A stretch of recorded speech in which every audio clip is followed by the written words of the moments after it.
Talk to me. Written debate. Your prophet himself did not know how to write, how to read. So how we can talk to Muhammad if it's written debate?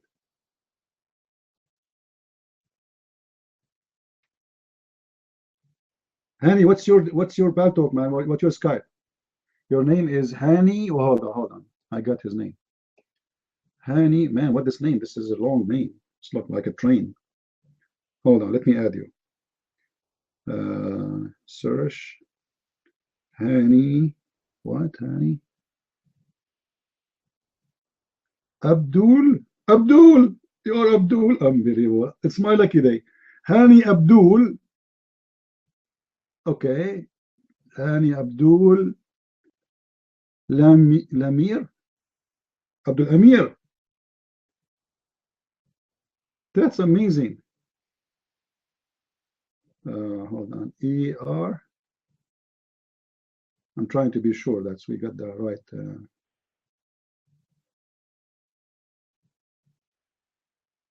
Lamir. All right. Let us search.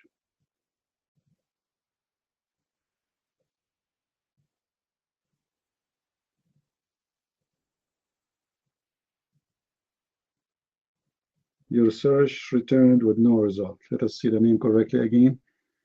Hani Abdul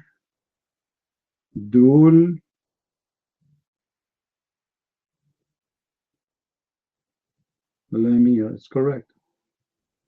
Okay, Hani, you add me, man. You add me. I cannot find your name. My name is Debate TV. All right? Add me.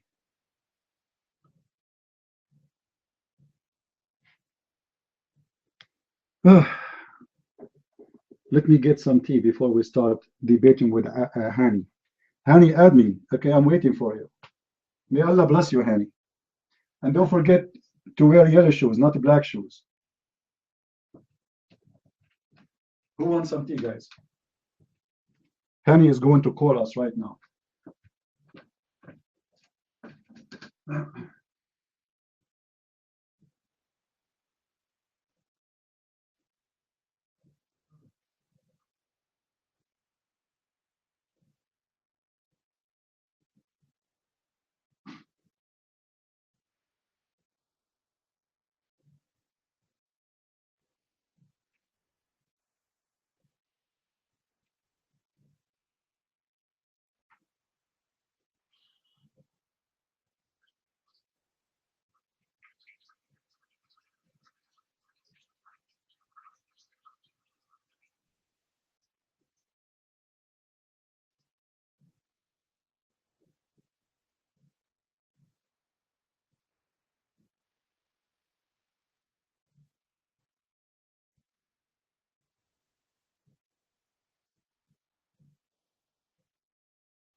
Did you add me, Hani? I'm heating up my tea, guys. Let us see if Hani did add me. Hani, you did not add me yet. Don't waste my time, Hani. What's wrong? I gave you my name in Skype. Add me. I could not find you.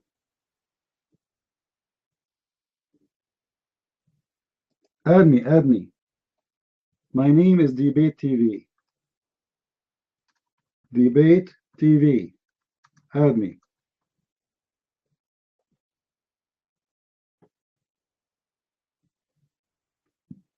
I don't know why it's taking so long.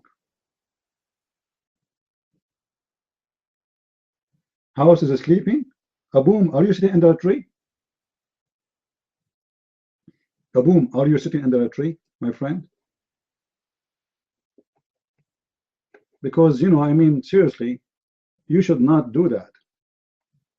if you are sitting under a tree right now and talking to me, it's my duty to warn you from the outcome of this.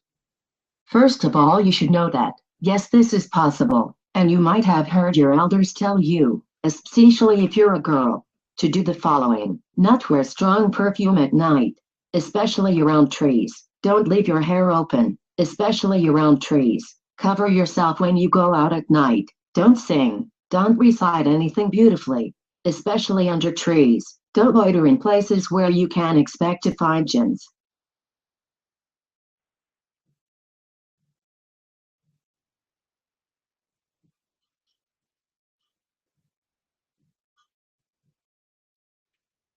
Especially around the trees. Are you under the tree?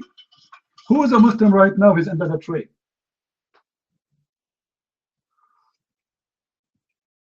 What is the connection between the genie and the tree? Any Muslim can help us? Any? Hello?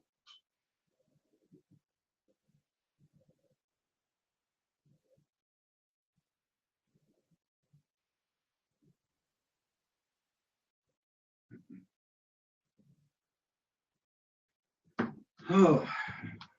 And this Hani, until now, he did not add me. Look like he's a kid sitting under the tree.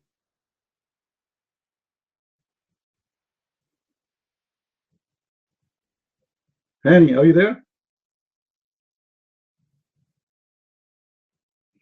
Hani, under the tree, are you here? Do you hear me?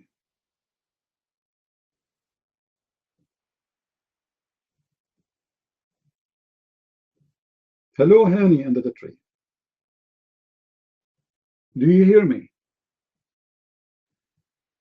Who is a Muslim under the tree? He wanna call me right now and debate me. He's calling me. He have to add me first. Are you an idiot, Hani? How you can call me before you add me? I mean, how smart the Abdul are. He is calling me before he add me.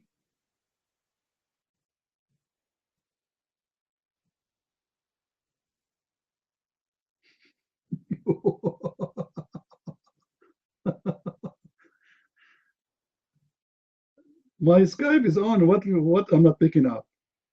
My Skype is on and he never added me, the Abdul. Oh boy. Okay, then come to Pal Talk, Hani. Let us get you busted. As long as you claim you are brave and you are calling me and I'm not answering, right? That means I must be scared. So come to Pal Talk. Hani, come to Pal Talk. You see, I have here 80, 90 people. They are waiting for you. And they will witness if I don't pick up. Can you come to Pal Talk, Hani? I called you, you did not answer. I have a screenshot. Okay, Hani, I want you to do this. Can you post your screenshot calling me in my page on Facebook? Hani, can you do that? Hani, can you post your screenshot of you calling me in my Facebook page? Hello? We want to see it. Hello?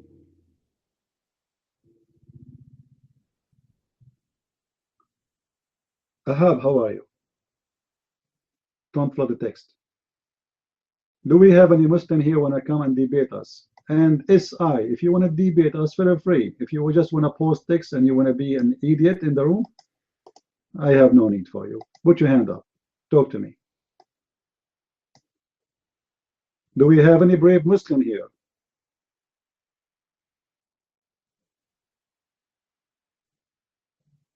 Any brave Muslim here?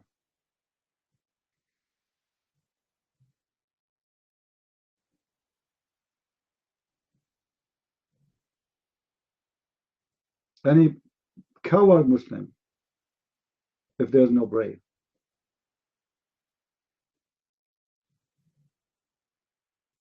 You see, I'm not against Muslims to say anything they want, but not in text. This is a chat room. I want you to come and talk to me. Wa alaikum assalam, Hanker. Do you have a mic, Mr. Hanker?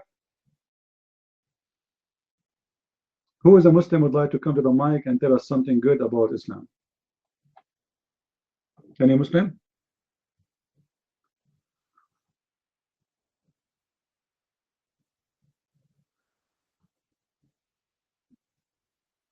Any Muslim would like to come to the mic? Who is a Muslim would like to tell us something good? I just want to listen about Islam. But you are a Muslim, Han. You are a Muslim, so you should share with us. Why you are a Muslim at least? Why you are a Muslim? Any Muslim want to tell me why he is a Muslim?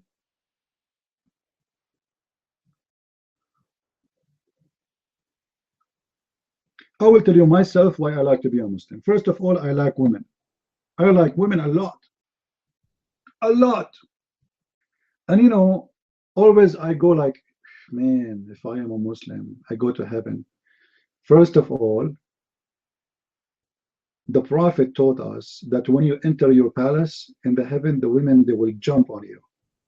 Always I dream about that moment when the women, they jump on me. You see, always I used to dream of myself jumping on women. Now they are jumping on me. There's a huge difference.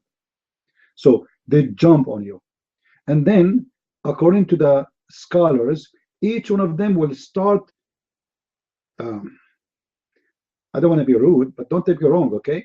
I'm trying to be polite. Every one of them, she will suck a part of you. One, she will be sucking your ears, the other one sucking your lips, the other one sucking your nose. I mean, it's a sucking party. And imagine you have 70,000 women, they are sucking you and they look like a jellyfish. Because you can see through their bones.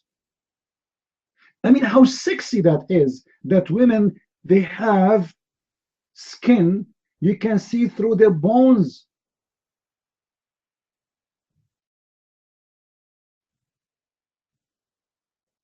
Isn't it amazing that Allah will give you 70,000 wives, they are made like jellyfish?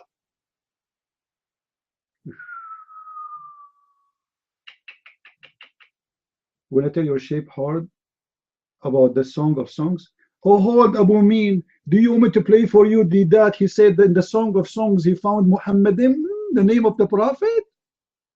I mean, you stupid Muslims. That himself, he used to say this is a very bad song, this is a porn. And then a few years after, he found the name of Muhammadim in the same porn. Stupid Muslims. I'm answering you. You stupid idiot. First of all, I want to ask you a question. Who is the one who said that song? Just to show you how stupid the Muslims. Who is the one who said that song? Abu Solomon, thank you very much. That is a song, you stupid idiot. This is number one. It's not God talking, you stupid idiot. This is number two. It is not about women and men, you stupid idiot. This is about Jerusalem. Have you ever heard of a woman, she have a grass in her chest?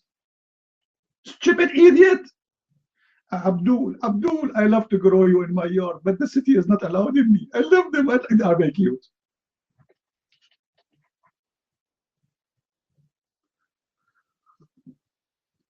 This is how stupid they are. So what they got from Solomon is his song, and this is a king making a poetry about Jerusalem. It's not even God is talking. What if I show you what your God says about Solomon? What if I show you your God is speaking about the round boobs? Round boobs? I mean, why I need to know if they are round? Like, do I need to?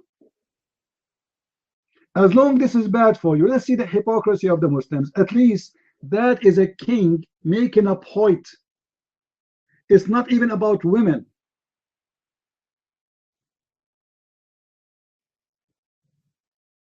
What about your God? Is speaking about the size of the breast of women. What size you like? A boom. What is your favorite size? Be honest with me. Answer me, I'm answering you. Guys, somebody post for me chapter 38, verse number 52.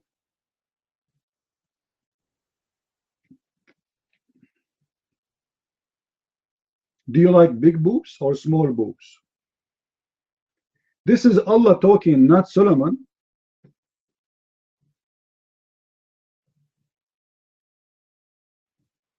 Because he see it as a beautiful woman. He's a king, and he is seeing it as a beautiful woman. And he is not speaking about women anyway. He's speaking about a city. Now, your God is speaking about women who nobody put his penis in their vagina. Do you want to explain to me? And women who have nice boobs. Do you want to explain to me? This is not Solomon, who is just a man, who is a king making a point. This is God. Do you want to explain to me? Oh, sure, for you, no, you will not. Right?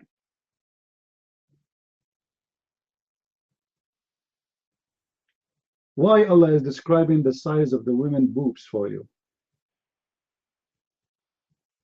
And I do want to answer.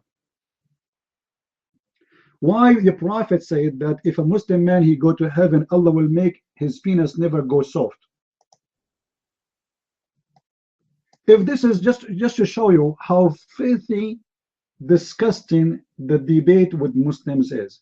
They are hypocrite, because if you accept what is written in the Song of Songs to be bad, it's mean your prophet is disgusting comparing to Song of Songs, because Solomon, he is not talking about a woman really, he's talking about a city.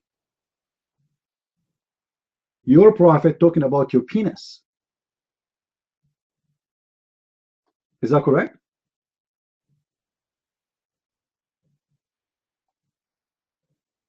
A prophet of God is telling us that when you believe in me, Allah will send you to heaven and he will give you a very, very beautiful penis. You can break concrete with it. The prophet, he said in his penis testimony, because Muhammad, he went to court to witness for the penis of every Muslim. So imagine the prophet is in the court right now. Oh, it's not coming all of it one piece. Hold on. Let me make it. The prophet of Allah, he said, what he said? What he said, read with me. There is no one whom Allah will admit to paradise, but Allah will marry him to 72 wives, 2 from the Huris and 17 from his inheritance. You inherit women? But what? From the people of hell? What?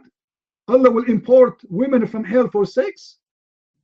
Okay, so you will have sex with bad women who they are coming from hell. That's a hell of a night, man. They must be prostitutes. Allah will import women from hell just for your sexual desire. Look what he said.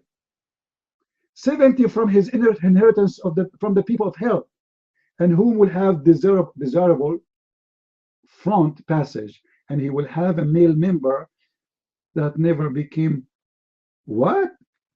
What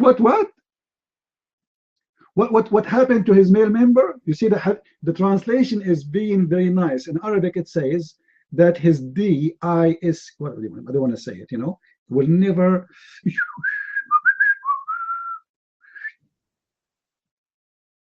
Like what? Your penis will always be so hard, Abdul, and you are so upset from the Song of Solomon. How disgusting Solomon is. Why it's so sexual? Why? Why, Solomon, you are being so sexual? Look at the Prophet Muhammad and learn from him. He don't even mention sexuality. Even he never touch a penis of a man. He just talk about it. This is the prophet of God. Abu Mi, are you there? Why are you so quiet?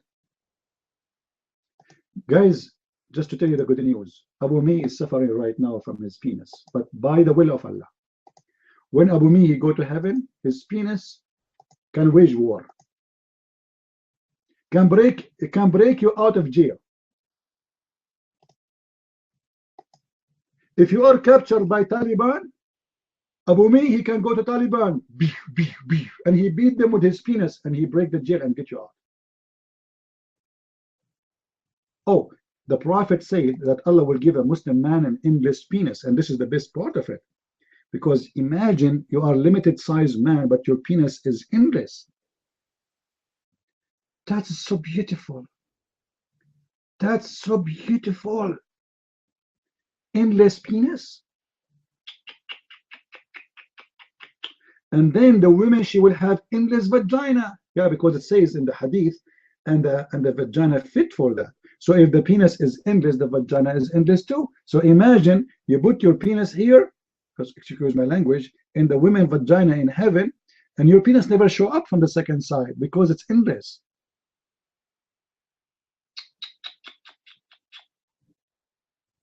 Imagine, guys, with the new technology we have today, if a Muslim man, he install a camera in the head of his penis and he do live broadcast in YouTube.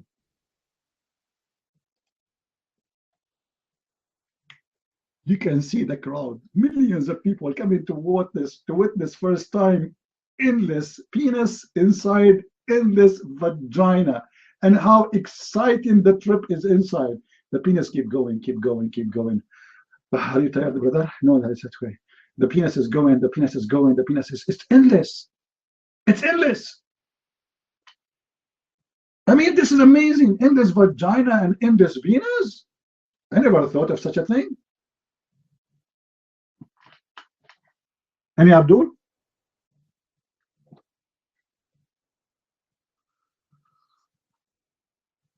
What do you mean the Muslims don't have a manuscript? They have it. It's written there over that penis. Are you crazy? This is why it's endless. Think about it. Any Abdul? Can Hani post something in Facebook? Yeah, he can post whatever he wants in Facebook. It's open.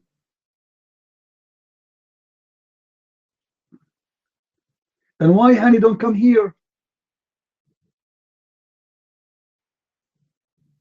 He did? Let me see what Hani he posts in Facebook. Hani he posts in Facebook. Hold on. Hani in Facebook. Facebook. I'm going to Facebook.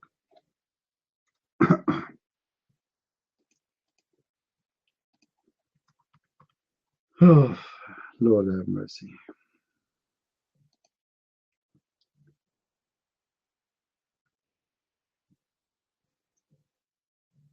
Facebook.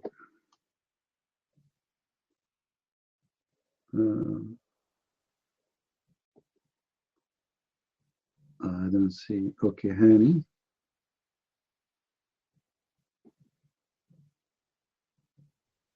Where he posts something in Facebook?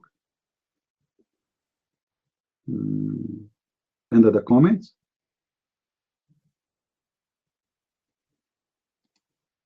See photo. Oh, he have a photo. Gadhen Green and Tood, Debate TV. But Abdul, you see how stupid you are. You told me your name is in Skype is Abdul whatever, but your name there is Verbordondanden. I mean, who is the stupid here?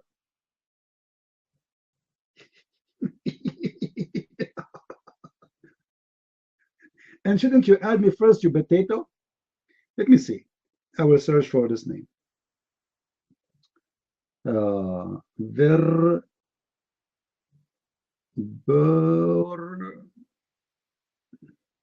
Verborn Den. Let us see. Even that name cannot be found. Verborn Den. I cannot find it.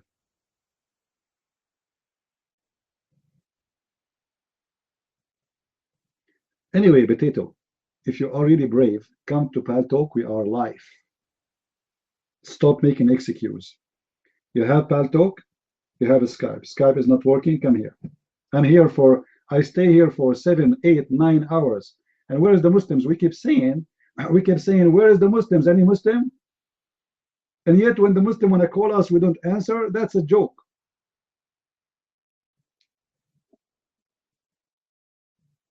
Any Abdul? Ah, that's me connected. So where we can find his name?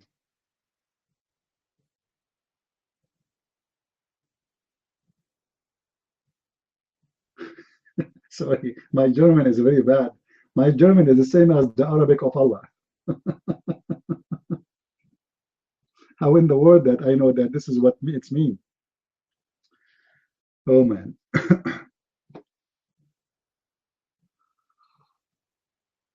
Do we have any Abdul here? Stop being a coward.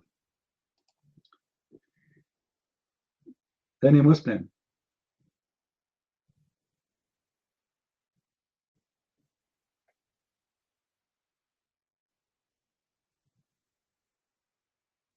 Any brave Muslim? Hank, we are not here to talk about Syria and to gas anyone. You stupid idiot. Get out of here. Go gas yourself. Mental.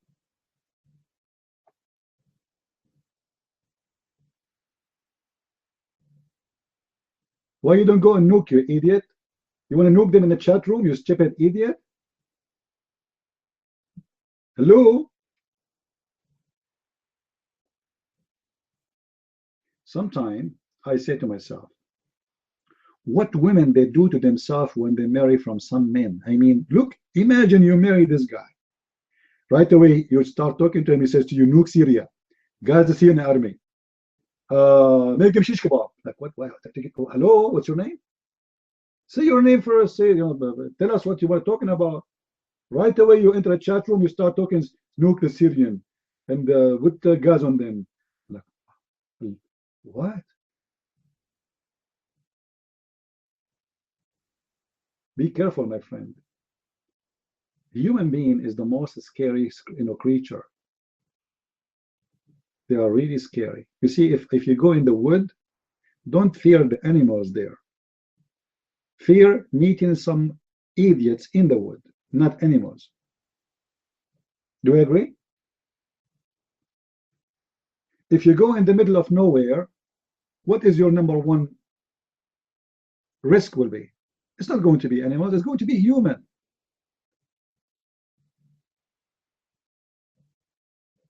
Mad creature, disgusting, hateful.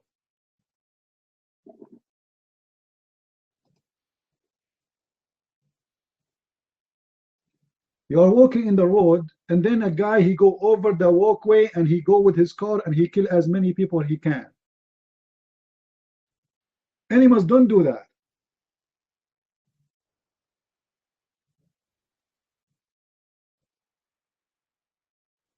You know, even animals who kill, they kill to eat.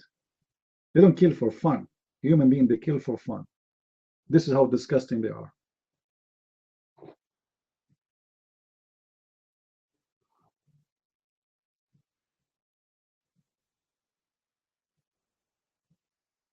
Do we have any Abdul here?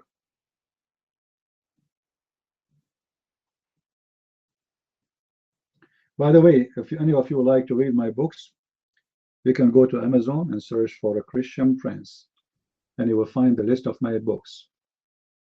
And we have my books translated to many languages: French, English, German, all right, Swedish. So feel free to read my books, and don't forget to make a review of my books. And make an honest review. Don't say this is a wonderful book if it's not. Don't do what the Muslims do. They are hypocrite liars. They review any book they did not read ever, give it 0 star, just because it is not what they like. It's against Islam. Don't do what the Muslims do. So do we have any Abdul here when I come to the mic? The Abdul Hani, are you there? We are still waiting for you, man.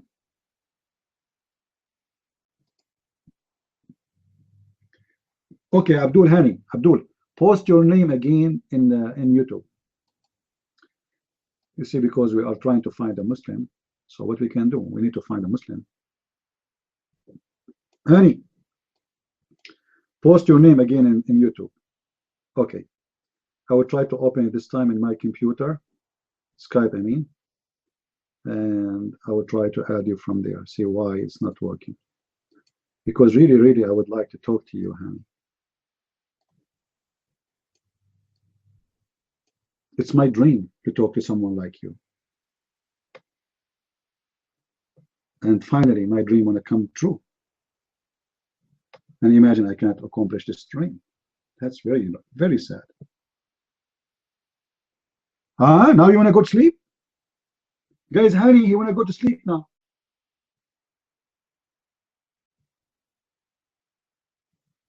Honey, you want to go to sleep now? Are you kidding me?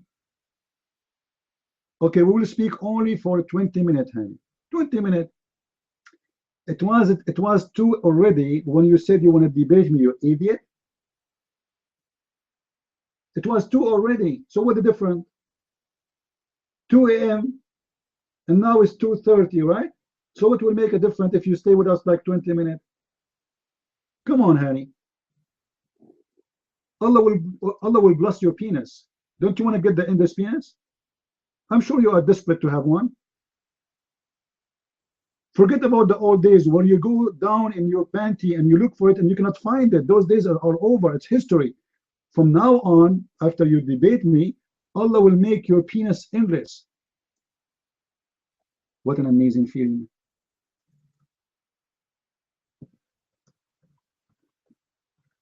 Here we go. I'm logging in my Skype.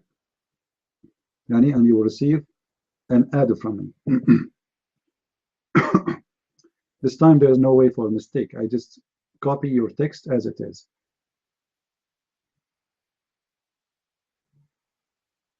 I don't care where are you from, man. You are from Netherlands. You are from. You are the son of Holako. Who cares?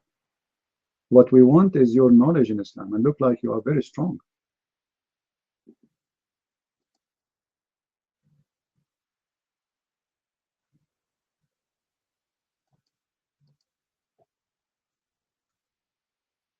All right. Search for him.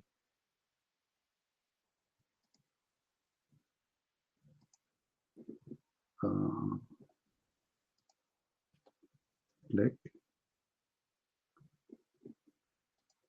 Contact.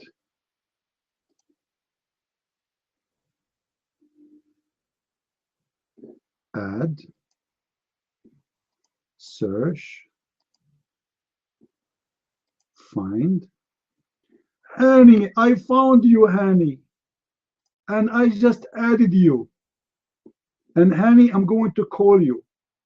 Just to show you how stupid you are, Hani. You did not even add me. Because it says a new contact request. I can take a snapshot. Here we go, I will do. So I don't know you were calling who, Mr. Hani?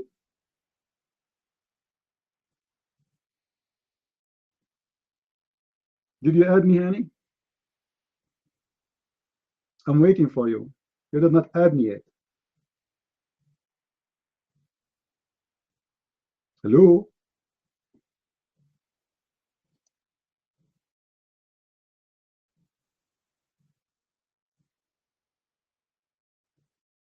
Hani, Hani, where are you?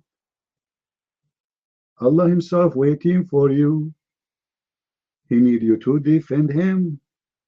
Shame on Muhammad, shame on you. Hani, Hani, where are you? Everybody is waiting for you. Hani, don't make me post the screenshot in Facebook, because that will show that you are nothing but a chicken. Okay, I'm going to post it in Facebook just to show everybody that you are a chicken. I did send you, and here we go. I will post it. Hold on. Everybody, guys, go to Facebook and see this idiot liar who claimed that he was calling me. In the fact, he never even added me.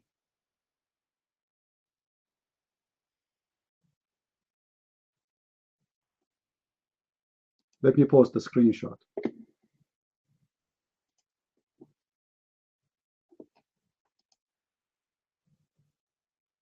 Screenshot of Hani.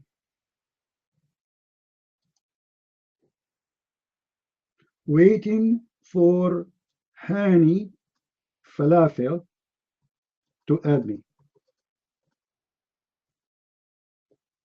I just post that in Facebook. Everybody can go right now in Facebook and see it.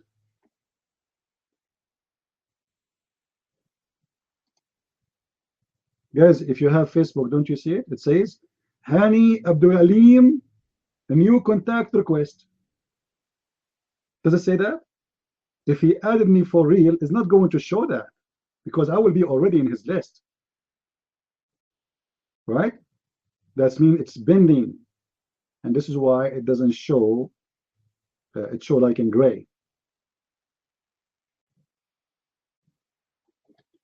Batakoa, no camera in our room, please. The only one here in our room can open his camera is Allah and the Prophet and the jinn.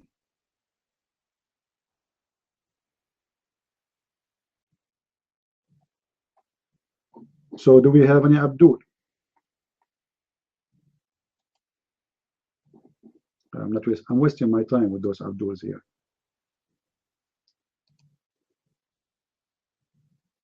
Obviously, they will not do it. Adrian, where are you going, Adrian? Adrian, nobody told you that this is a room, speak about Islam, and we are the same as Muslims? You get in, you can't leave? Don't you know the mercy of Allah? Which is teaching us to cut the throat of anyone when they leave the religion, brother. I mean, the mercy of Allah is amazing. What do you want more than cutting your throat?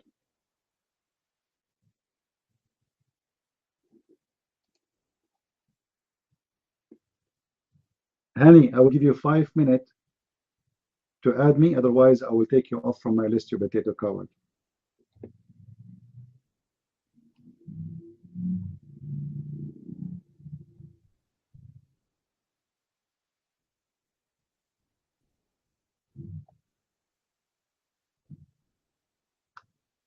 Let me show you. I will take another shot. Oh, he's calling. Hani is calling. Allahu Akbar. Allahu Akbar. Oh, I'm the one who's calling. I'm the one who's calling. I thought he's calling me. It's me calling him by mistake. He did not add me yet. How I can call him? It's me calling.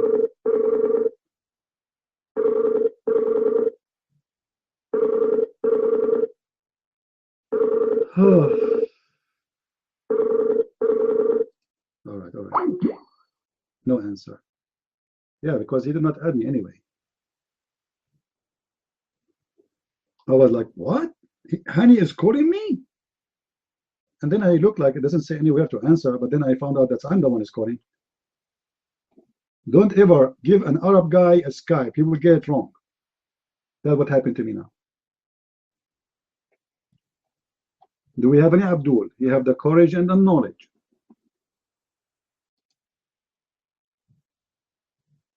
Look like the coward Hani is not even there. Who is a brave Muslim from Germany when I call me right now?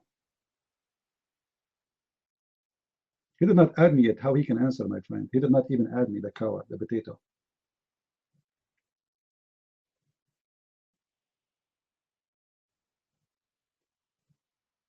Any brave Muslim?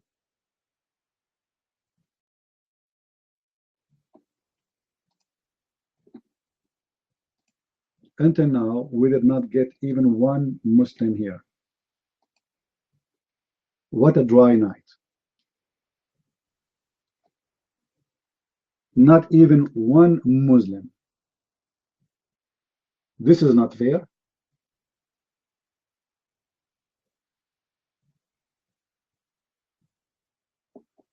I will post another picture for you in Facebook, Hani, so everybody will see how brave you are.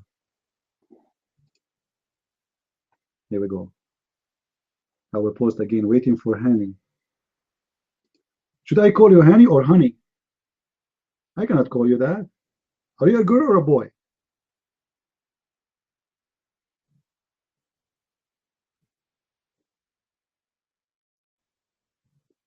Maybe he's wearing just a yellow shoes. or sorry, black shoes.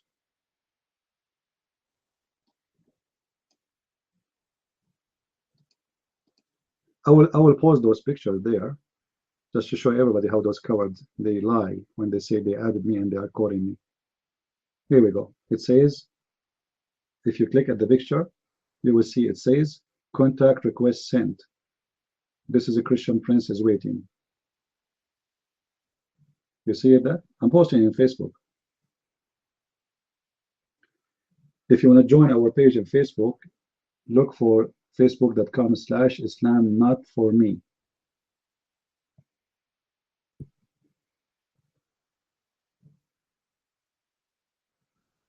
You're in Mumbai. You know, there's a friend is from India actually. He keep inviting me, and he's a Hindu.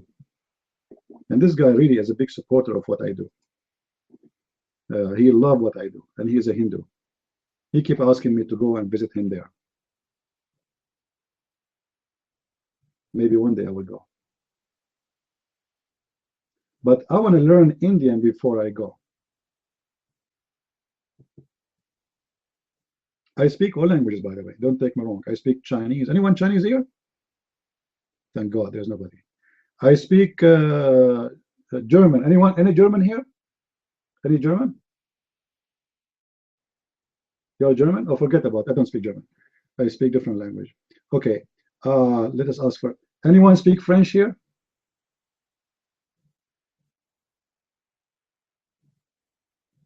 Nobody speak French? Oh, we? Then I don't speak French. Forget it. Okay. Anyone speak Romanian?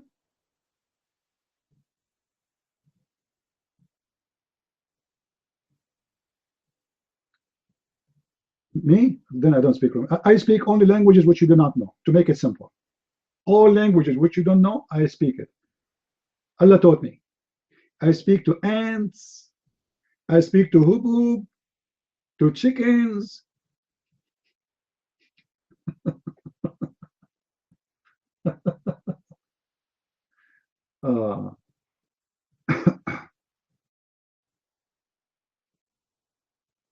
No, your name, Mavi.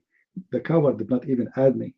Go to Skype, go to Facebook. You will see it says contact request, and it says the timing. Yeah, I speak Romanian. Heide, Heide, Heide. Come on. Internet connection, Paltalk server time out. Oh boy.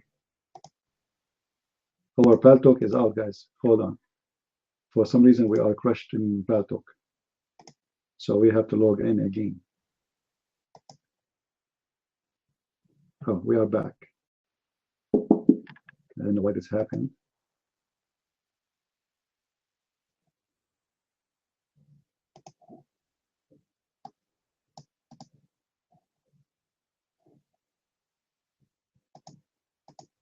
All right, guys. Am I heard?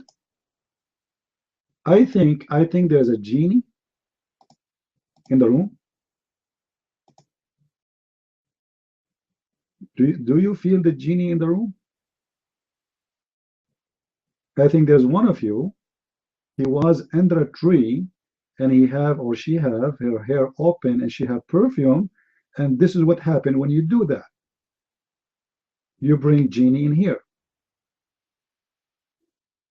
You can feel it. Okay.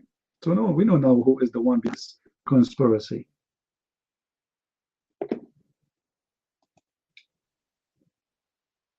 We'll do it here.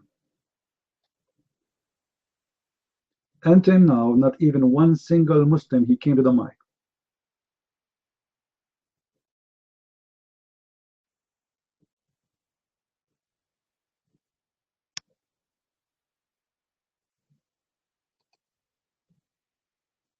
What do you think, guys?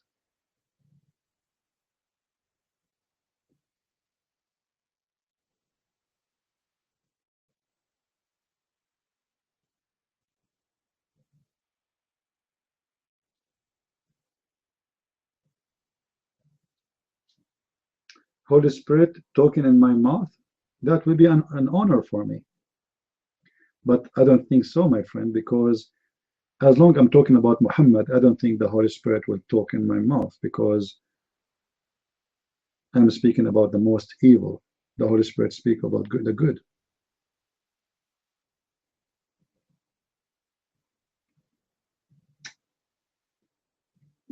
Any brave Muslim here?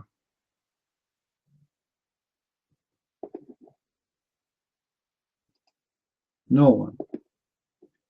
All right.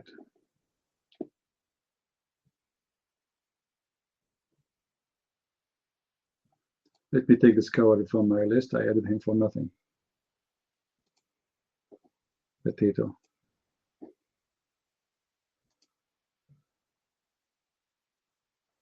Actually, I have a lot of people in my list here. Let me see if I have some Muslims to talk to them.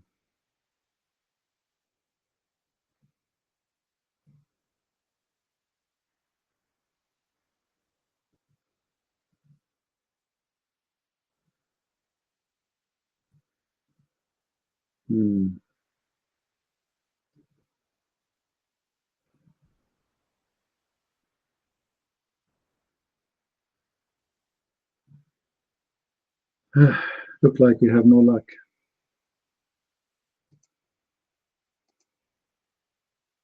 Anyone have a question? Anyone will have something to say? What they have any genie here?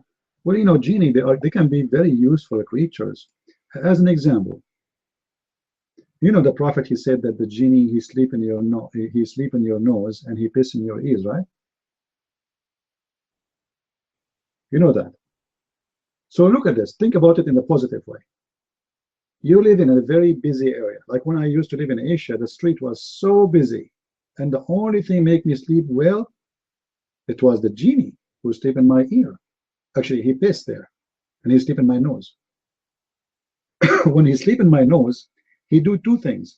He put his 2 foot in my nose holes, you know, and that to block any insect from getting in. This is benefit number one. Benefit number two, when he sleep in your nose, no other creature will dare even to get close to your nose. And you know how important your nose is. You know, like even when you go into problems, they say, why you put your nose here? Even though you are not using your nose supposedly, but they use it, right? Because it looks like your nose is the most dangerous act you can do. Then when shaitan he pisses in your ears, you sleep very well because you will hear nothing. This is why if you go and speak to your grandfather and you say to him, grandfather, give me $5. You say, huh? Give me $5. Huh? If you say to him, take $5, he will hear it. He said, where? As long as you are saying to him, give me, he hear nothing. So look like shaitan, he piss in the ears of your grandfather and he make you hear nothing about give me. Ramadan is next week. Okay, we will start fasting. I love the Muslim fasting, man. It's the best. You eat like a donkey all night, and then you sleep the rest of the day, and then you wake up to eat again. And you watch belly dancing.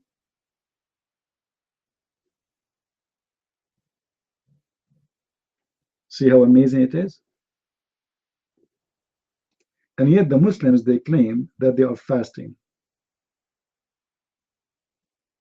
You see the coward Hani, he said he want to go to sleep, but he is there.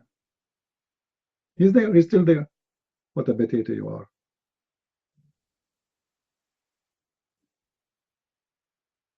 What a potato you are, Hani. I thought it's 2 a.m. in the morning and you want to go sleep.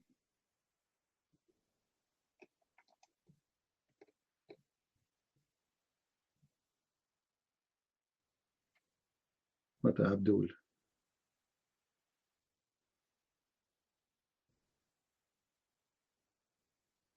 Guys, Hani is saying that the Prophet Muhammad, he fulfilled a prophecy.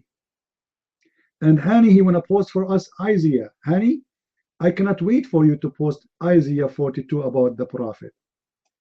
Guys, the Prophet Muhammad exists in Isaiah 42. Muhammad is in Isaiah. I mean, what do you want more? How fantastic that is. Isaiah 42. Are you sure? Abdul, are you sure that this is in Isaiah 42? Hani, I want you to post for us Isaiah 42.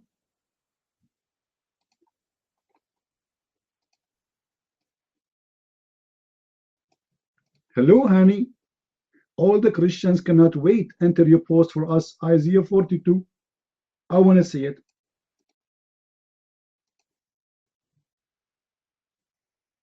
Hani, hello? Why you don't want to post for us Isaiah 42? Are you hiding it?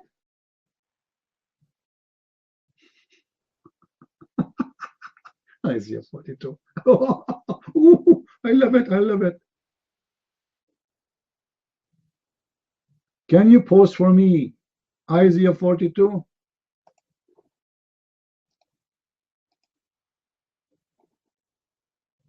Annie, I mean, why I'm not lucky today?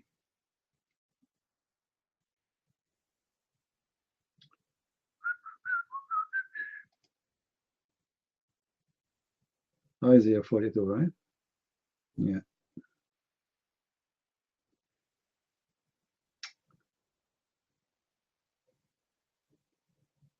More picture on Facebook. Well, I posted I posted that the contact request is there. He's a coward. He's a potato. Why you don't come in Palto?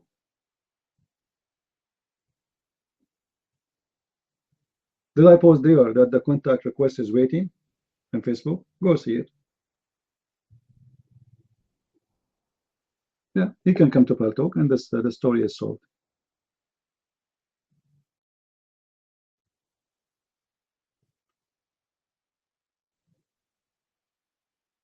Now I'm waiting for Hani to post for us Isaiah.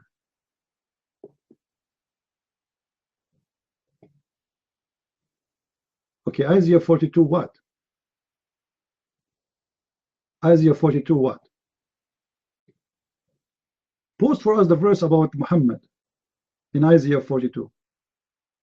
I like to see it. Which verse? Which verse?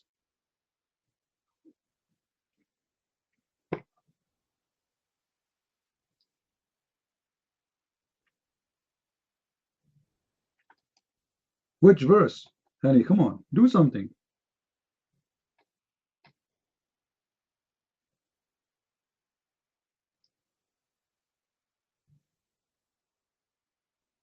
Who is the Muslim? Tell me which verse.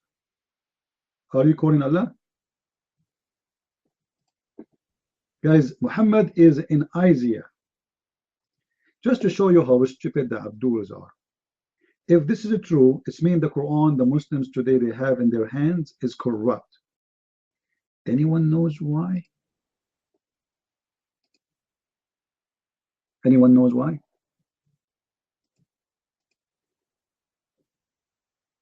Why? If Muhammad, his name exists in Isaiah, if there's a prophecy about Muhammad to be a prophet, exist in Isaiah, why that will be a proof that the Quran is a false book? No, because the Quran says that the name of Muhammad should be mentioned only by Isa. Only by who? By Isa. So if we go to chapter 61 verse number 6, you will see that chapter saying clearly that Isa, he said, there's a prophet after me will come, his name is Ahmad, not even Muhammad. So if the Muslims, they say that the name of Muhammad appear in the Torah, that means their God Allah is stupid and he do not know that Isaiah, he mentioned his name.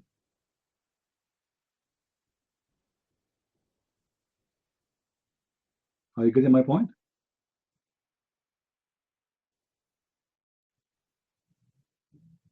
Are you guys getting my point? The Quran mentioned only the name of Muhammad will be mentioned by Isa specifically. And suppose that makes sense because Isa came supposedly before Muhammad.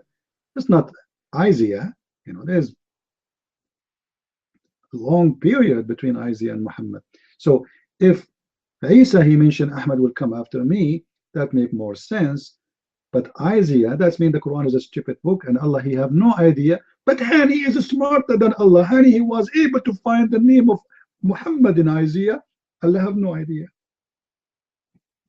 How stupid Allah is and how smart Hani is.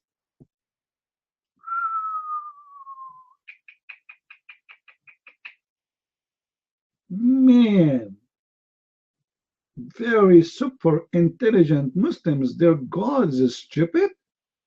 He never read Isaiah before. Why Allah did not mention that Muhammad's name is in Isaiah? Because Allah is illiterate like Muhammad.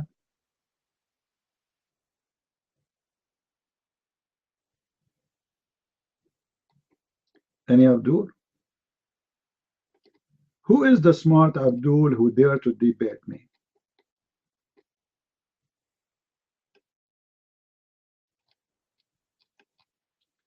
This is why I always, I feel sorry for Muhammad, by the way, because Muhammad, he have the worst lawyers to defend him. He have a bunch of donkeys. Muhammad, literally, he have a bunch of donkeys to defend him. The same as the women, we ask her about having orgasm, sperm from her breast. The Muslim woman, she was saying, yeah, this is true.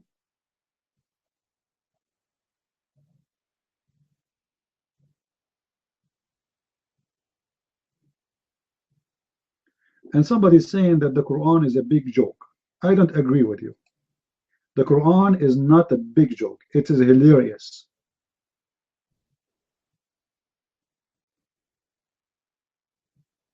Let us start from the beginning. Guys, what is the first scenario happened to Muhammad when he received a message from Allah? Anyone remember? To show you how funny the Quran is. Muhammad was sitting in the cave of Hira. The cave of Hira is very tiny, smaller than my bathroom. My bathroom is small, by the way, but it is even more tiny, like hardly can fit for one person.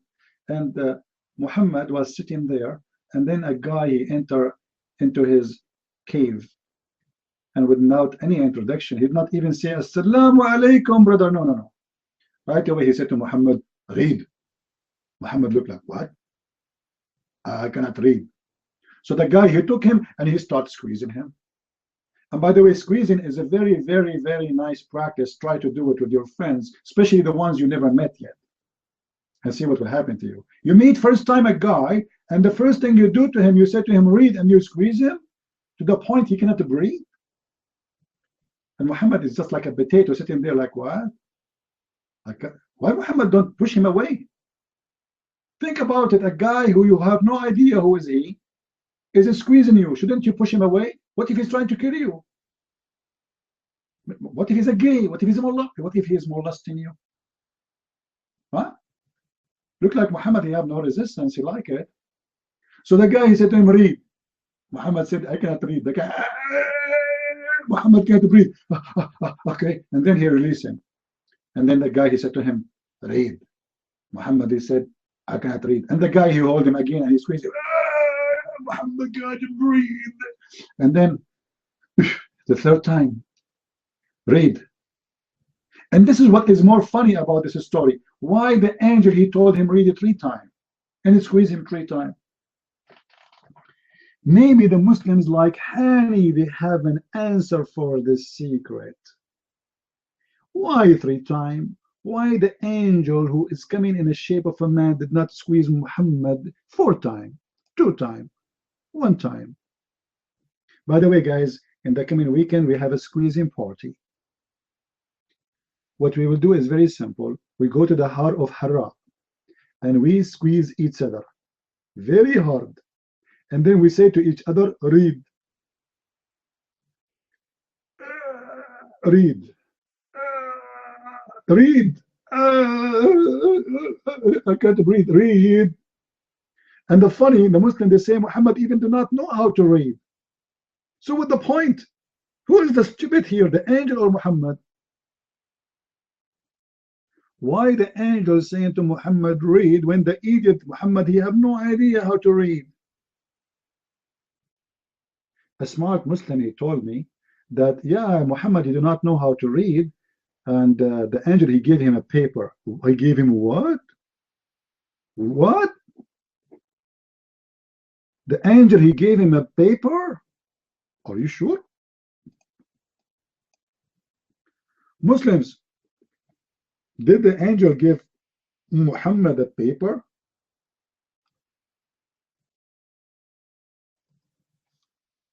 Any Abdul? Is that true? Did Muhammad receive any paper from his God to read it from? See, the Muslim trying to fix the solution, so they say, oh, Allah, he gave him a paper. But Muslims are stupid as usual. They do not know even what is written in the Quran, because the Quran says in chapter 6, verse number 7, and even if we send you a written papers or written pages, so they can touch it with their hands, still the kuffar will not believe it, even if we send you, but he never sent him. And this is in chapter 6, verse number 7. And for sure, there's no story reporting that Muhammad received any paper. And if Muhammad received a paper, why Muhammad saying I cannot read? If you say to me that Muhammad cannot read and he gave him a paper, that's mean Allah is stupid. He sent a guy who do not know how to read a paper to read.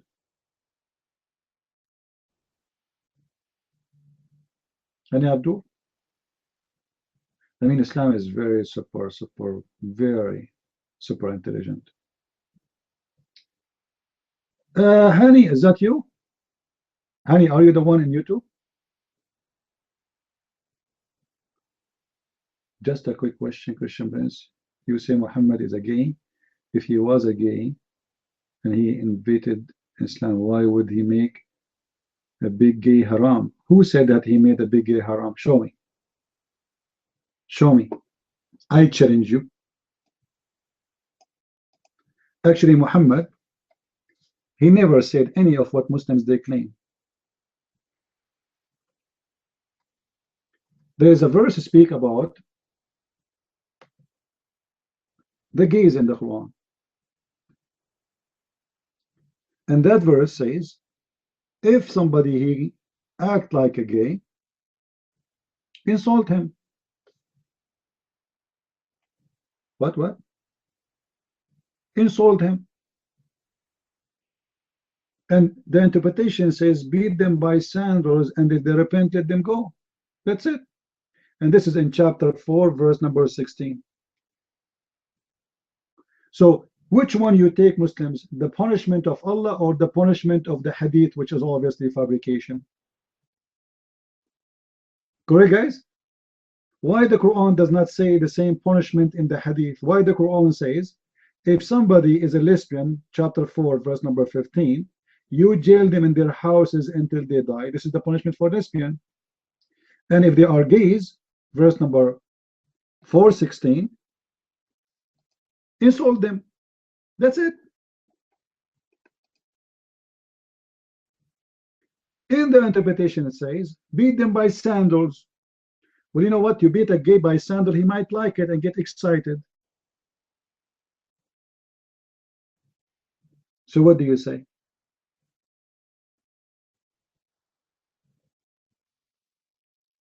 That's about adultery, India Abdul. You have no idea what you are talking about. The chapter, post for me, chapter 4, verse number 6. The verse you are posting for me have nothing to do with our topic. But I can prove that you are an idiot like your prophet. You have no idea what you are talking about. You want to challenge me, Hani? Hani, you are the guy from YouTube, aren't you? Why you don't come to take the mic? You are here. Take the mic, Hani. Let us hear you. Go ahead. Tell me what the chapter 780, 84 is saying. Your mic.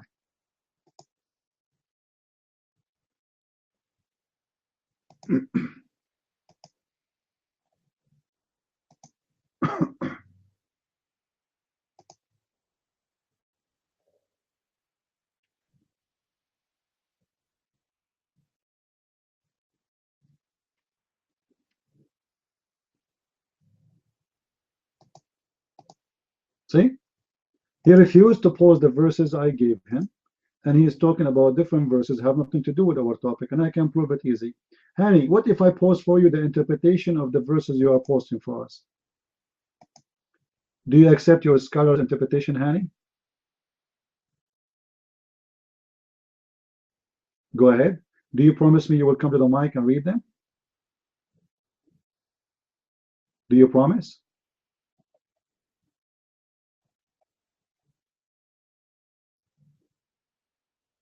Take the mic and make a promise. Do you promise you will read them for us? Because I'm going to post the interpretation. Who is going to read it? I want you, as a Muslim, to read them for us. What do you think? Is that all right? I mean, who is better here to present Islam except a Muslim? So what do you say?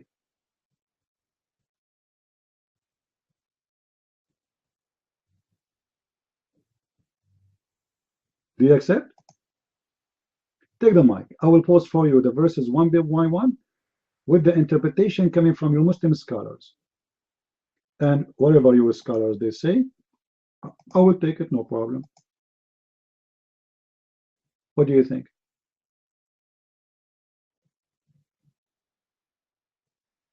And you know what? I want to ask you, the verses you are posting for us, where is the punishment? There is no punishment there. But there's a punishment? We are talking about the punishment. Where is the punishment? This is about a verse supposed to speaking about Lut, right? But this is not about you Muslims today, practice today. What is the punishment of gays and lesbian in the Quran? The only place to speak about the punishment is in chapter 4, verse number 16. Do you agree? Honey, do you agree?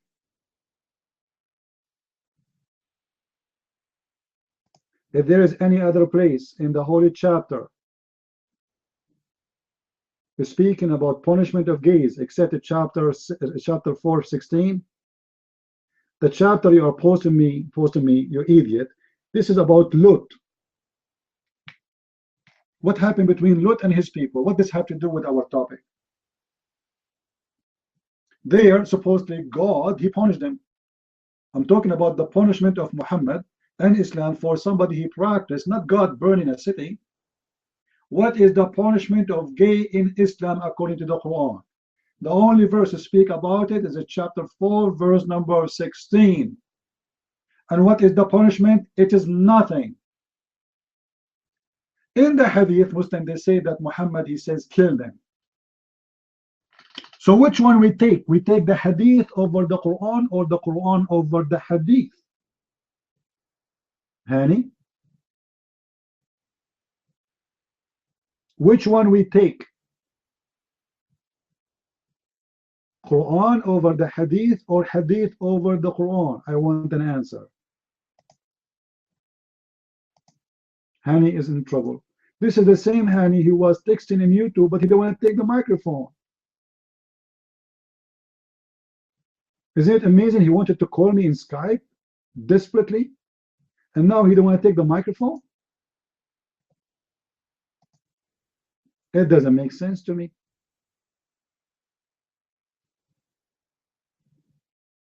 Right?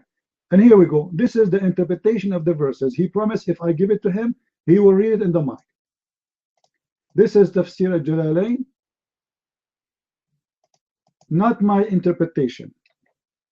The mic is yours. Read it.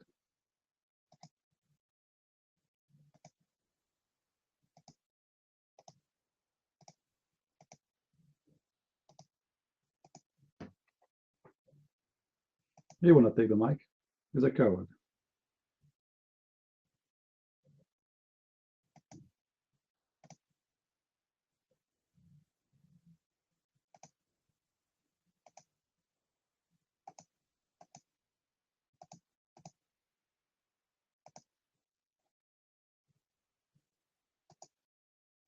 Honey, what happened, honey? So the punishment of gays is beating them by sandals?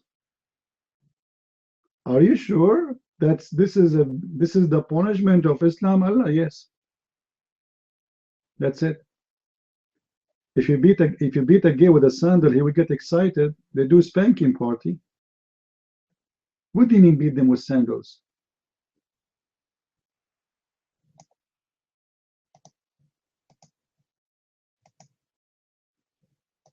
Are you there, honey?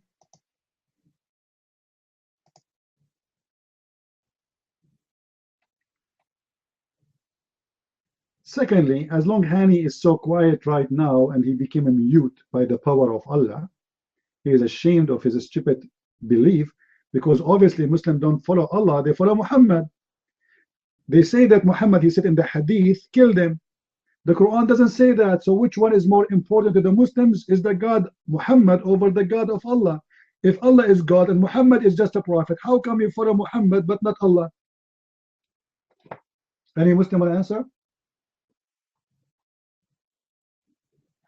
Yeah, just make it God as a small g, maybe. So Muhammad is the God. Same time, if Muhammad is against gays, why he have a gay in his house? Let us see what happened. A bunch of guys, they came to Muhammad and they said to him, Muhammad, please do something. Muhammad, he says, oh, do something what? They said, the Prophet, in every house in Mecca, there's a gay. The Prophet, he said, oh, really? What gays? They said, well, every house have a gay, don't you see? He said, okay, what do you want me to do? So they said, do something, order them to leave their houses, kick them out. He said, okay, order them to leave. And then they said to him, and what about the gay in your house? What? What? Every house in Mecca have a gay, and in Medina, and even Muhammad in his house, he have a gay? I will give you three options. What the gay was doing in the house of Muhammad. He's playing with Muhammad hide and seek. He's playing with Aisha hide and seek. He was playing Spank Me More game. Or he was playing Let Us Hide Under the Bed with Muhammad and Aisha.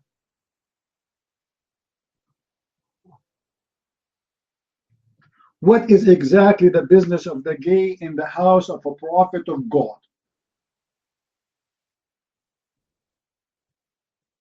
Any Muslim can tell us?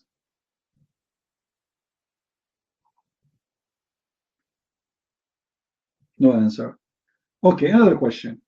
Why the prophet he put to have a makeup in his face 3 times a day? Why the prophet he have to put an eyeliner? Any Muslim have an answer? Guys, any of you here put eyeliner? All of us, we know that eyeliner for women. Women, they want to make their eyes beautiful and they make them big, so they use eyeliner. Muhammad is a prophet of God and he is using eyeliner? Why?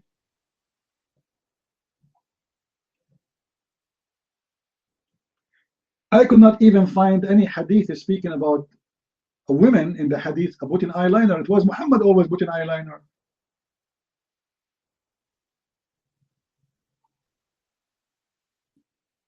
Any Muslim want to tell me why he is putting eyeliner? Another question. Why Muhammad he pissed like a woman? Why he don't piss standing? What's the problem?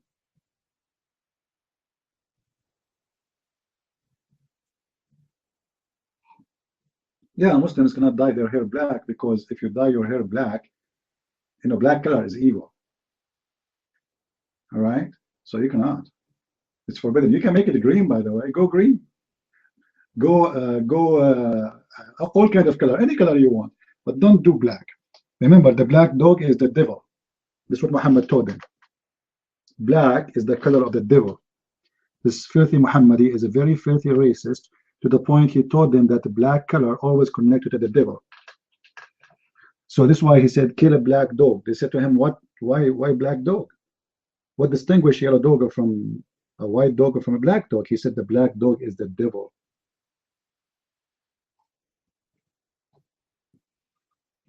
Do we have any Muslim here? Who is a Muslim when I get my book? Okay, this is my challenge for a Muslim. If a Muslim now, he accepts to debate me, I will give him any of my books for free. You choose one. What do you think, guys? And you can make a video of it and you burn it live on air. Make victory for Allah. Any Muslim? Nobody. And not only that, by the way, Muhammad, he said, Allah yashillak. Guys, this Muslim, he's cursing me. He says, may Allah make you lose your, what they call it, make you disabled. I cannot talk. Okay, here we go. You Muslims, you keep praying to Israel for the last 70 years, and you Muslims are destroyed, and Israel is growing. Don't you see your prayer is not working, Abdul? Don't you see that your prophet himself, he died because of poison? For 4 years, he's suffering from it, and whatever he eat, he throw up, and your God could not do anything about it?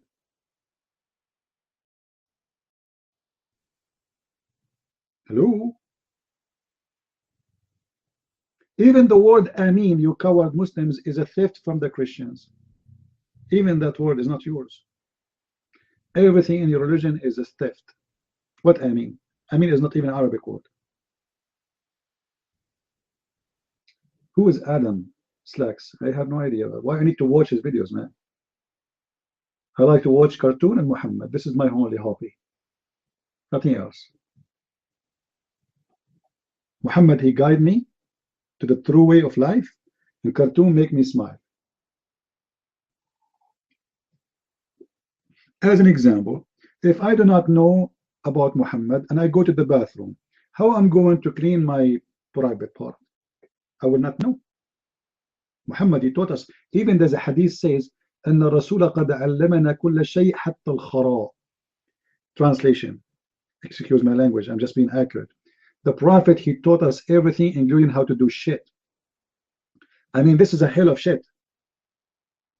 The Prophet, he have a PhD, FMG degree in teaching people how to do shit. Before Muhammad, nobody know how to shit. Look like they used to do it from their nose. The Prophet, he taught you everything, including how to do shit. How he do it? Muhammad, he have an open class for shit? Like he sit in the middle and you Muslims make a circle around him and he start like, see how to do it? See how it's coming? No, you see it? No, you see it? Brother, put the camera there, brother. How the Prophet, he taught you how to do shit?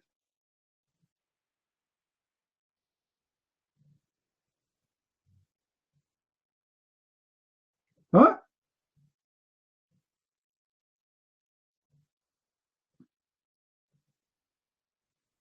Yeah, religion brought you terror, Konoth.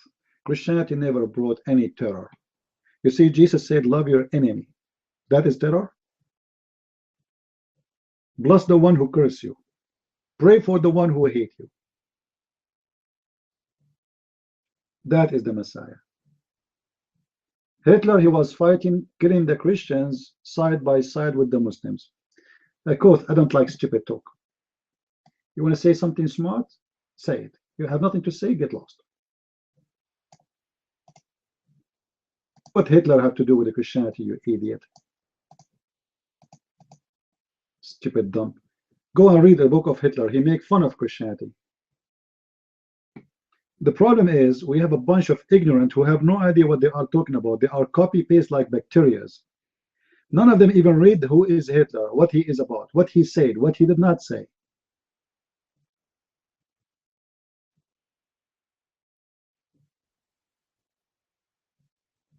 They are just copy-paste. Somebody said something against Hitler. Let me show you how a human being is a corrupt. If Hitler was victorious, do you think, guys, anyone will speak against Hitler? What do you think? Nobody would dare. If Hitler was the victorious, history will be written differently. Hitler will be a good man. He will be a hero. He will be a wonderful leader. He will be the majestic. He will be the amazing king. If he won. As simple as that. This is how always history works. You see, when we read about Islam, we read from which books? From Muslim books, because there's no history books written about Muhammad. For those who live around Muhammad, he killed them. The one who write history is the one who make victory. You know what I mean? And no matter, doesn't matter how ugly he is. So Hitler, it doesn't matter how ugly he was. If he was the person who made victory, the whole world will speak about him differently. Because who dare even to speak wrong about him? The same as Muhammad.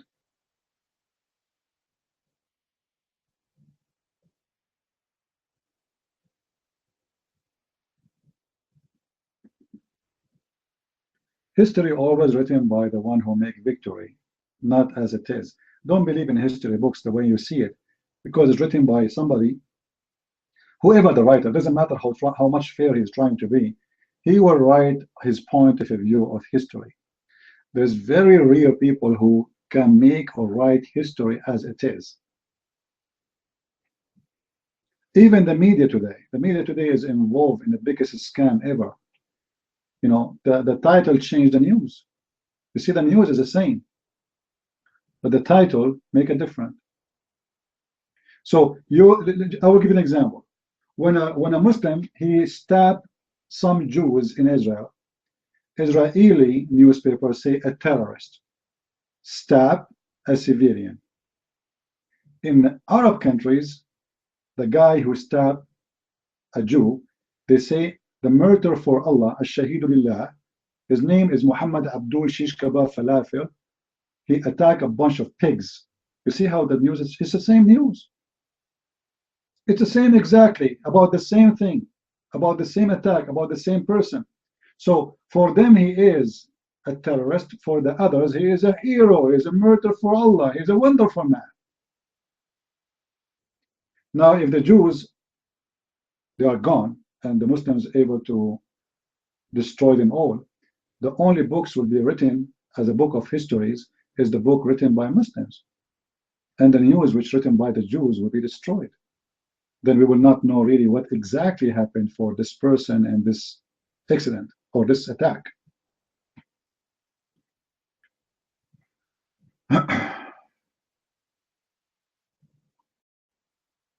Do we have any Abdul?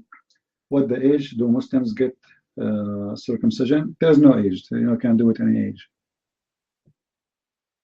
And the funny Muhammad, he encouraged the Muslim to do circumcision, but he himself, he never did. Looked like he was so worried about his penis.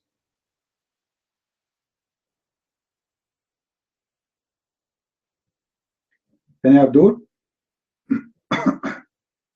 According to Muslims, the one who did circumcision for Muhammad is Allah. That's wonderful. But Muhammad don't have circumcision at all.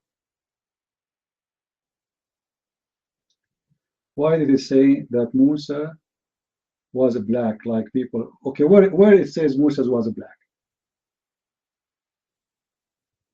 Carol, if you show me that Musa was black, you made victory.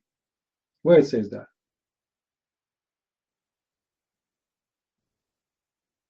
Show me.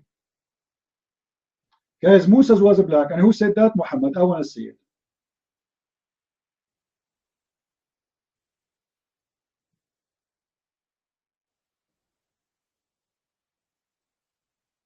Abdul, Carol, give me the reference. Where do you get this from?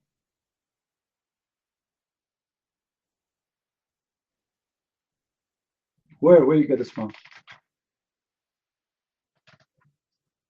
Neither Moses, neither the Pharaoh was black. That's false.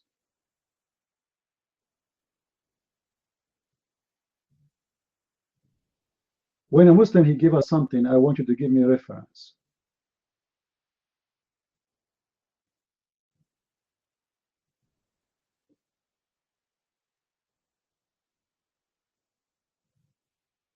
Anyone?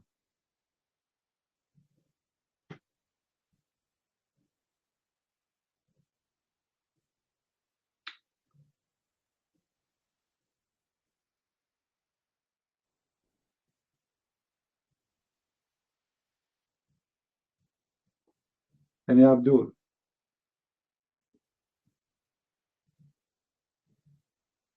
How are you, Pastor God? This is what Hitler he said.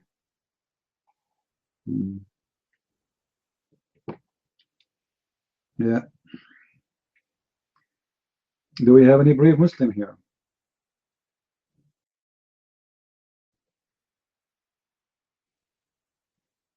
Even the Quran says clearly that in the judgment day, Allah will make every unbeliever black. Everyone. And will make every believer white. If you go to chapter 27, verse number 82, it says, يَوْمَ تَبْيَضُ وُجُوهٌ. Actually, this is the chapter about a jassasa, sorry. When Allah, He will send a beast, it's called a jassasa. This beast will come from the ground and is going to hit every unbeliever in his face, and his face will turn to be black, and will hit the face or the nose or the forehead, sorry, of the Muslim, and will make every believer pure white. So if Islam is not racist religion, why we cannot go to heaven and we are black? Why all of us we have to turn white, and all the ones who will go to hell, they have to be black? Any Muslim want to answer that?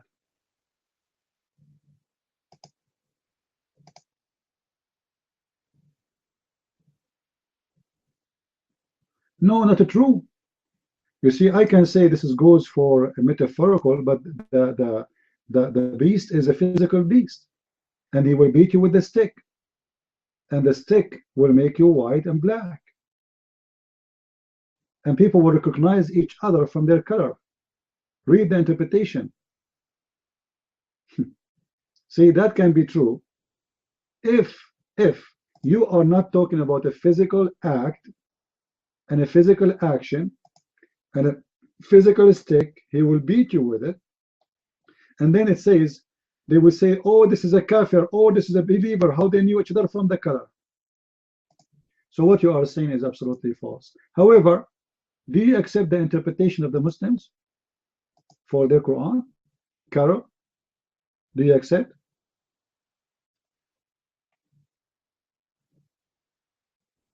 Do you accept?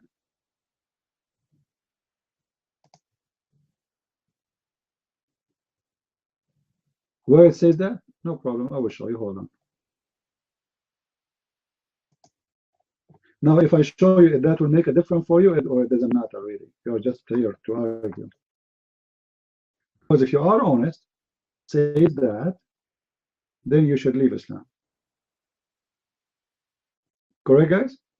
If really it does matter for you what we are debating about, otherwise, what we are debating, if it doesn't make any difference for you anyway, to make them black and white. If you are really honest with yourself, you should leave Islam for if I show you that this is what Islam is about. And always, people, they knew I never say something without giving proofs and reference from what Muslims believe, not what Christians believe. Interpretation for the Quran up to me. I go and see what the Muslims say, what they believe, and then we debate about it. I don't debate about what I think. Now, let me show you where it says that. There's many, but I'm going to use an English translation so you can see by yourself. This is Ibn Kathir, now in English. Here we go. Open the link, please, and read with me.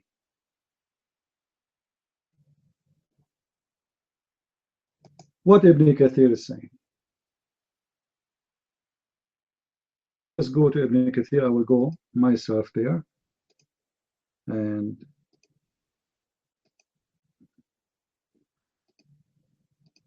we will read together.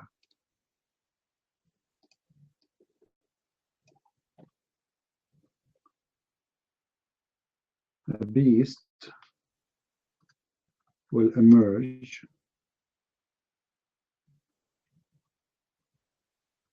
from the earth,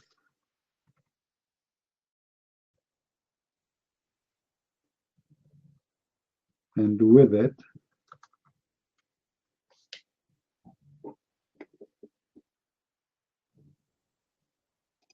there we go.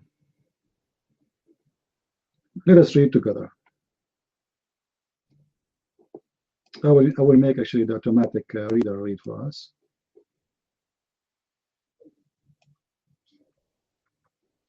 A beast will emerge from the earth, and with it will be the staff of Musa and the ring of Sulaiman. Peace be upon them both. It will strike the nose of the disbelievers with the staff, and it will make the face of the believer bright with the ring. Until when people gather to eat, they will be able to recognize the believers from the disbelievers. It also was recorded by Imam Ahmad with the wording. Okay, so what will happen? It's going to beat you in your nose, all right, in your face, and in the ring, and in the forehead.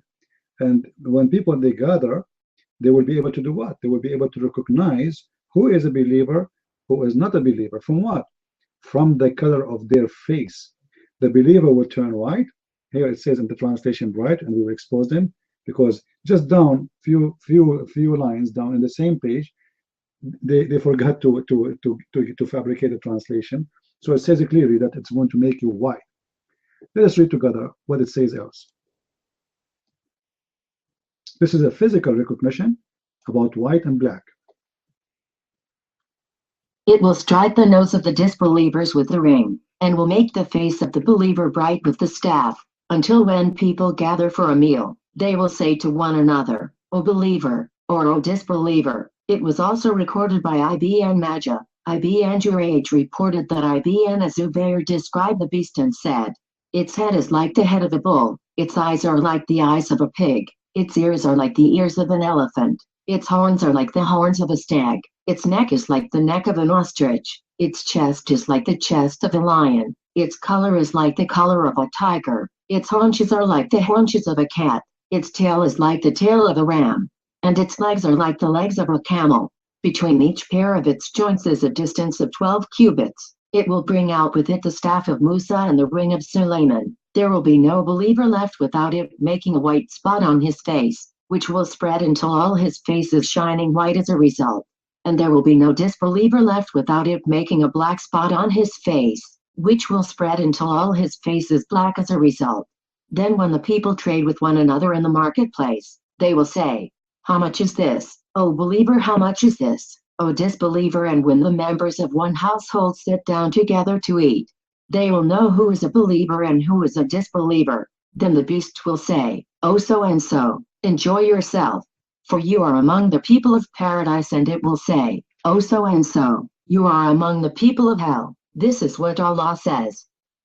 Do you see it, guys? So did it say they will make them black? Does it say the word black? Did you hear it? So how would they recognize each other? When they go in the market, the white people, they are the believers. The black people, they are the disbelievers. So they will say to each other, oh black disbeliever, oh white a believer. But Carl said to us, this is not really about black and white. And this is not my statement. This is always coming from your prophet explanation. And I can show you the hadith about a jassasa. So what do you say? You see, the Muslims, they lie to the black people. They say to them, Islam is against racism, when the fact Islam is the biggest racist religion exists in history. Anyone remember what happened after Obama became a president? There's something Saudi Arabia did. Anyone remember? Anyone remember? The king of Saudi Arabia made an order.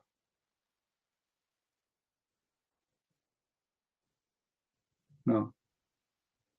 Right after the election of Obama, the king of Saudi Arabia, for the first time, first time ever in history, he hired an imam.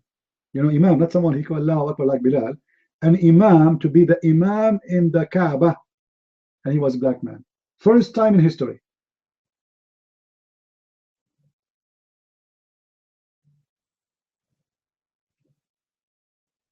which is nothing but a hypocrite move to show them that, you know, okay, you chose Obama, we chose a black man to be an imam. Why the Muslims never have an imam? He's a black man.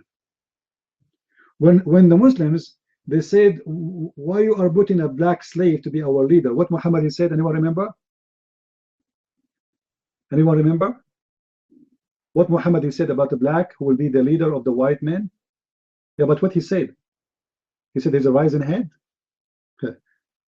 Muhammad himself is making fun of the look of the black man. Supposedly he's trying to make them follow him, accept his order. This guy, he's a good fighter. This is the whole point. He's not making him a leader because he believes a black man should be a leader, but this is a war. This guy is very good in war.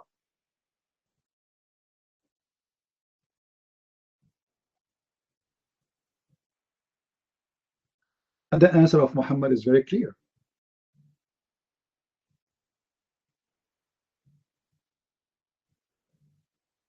Actually, in Arabic is not more than rising head.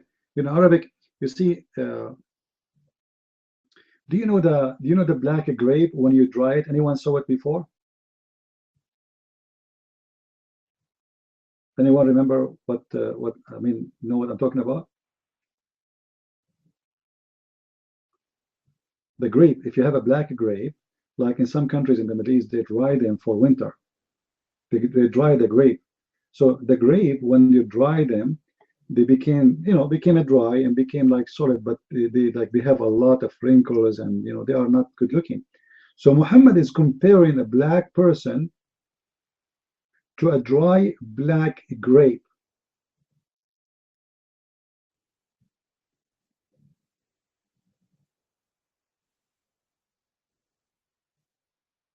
You cannot see the verse about unbelievers turn black. Okay, what if I show you the verse? Are you a Muslim? Tom free? Okay, but why you are saying I cannot see? I mean, is that because you search, or you don't? I don't know what you mean. You cannot see. Why you cannot see? Like, are you a person who read the whole Quran? I'm not talking about chapter 20. 27 is about a jassasa who will do the act. But if you want to see where it says that, it's chapter 3, verse number 106. It says, يَوْمَ تَبْيَضُّ وُجُوهُ وَتَسْوَدُّ وُجُوهُ, the day where Allah will make faces white and faces black. For those who Allah make their faces black, they are the kuffar. It says to them, أَكَفَرْتُمْ بَعْدَ إِيمَانَكُمْ فَذُوقُوا الْعَذَابَ بِمَا كُنْتُمْ تَكْفُرُونَ. So those who they have black faces, Allah will say to them, you become a kafir after you believe, so go and enjoy your penalty or your punishment because of what you did as a kufr.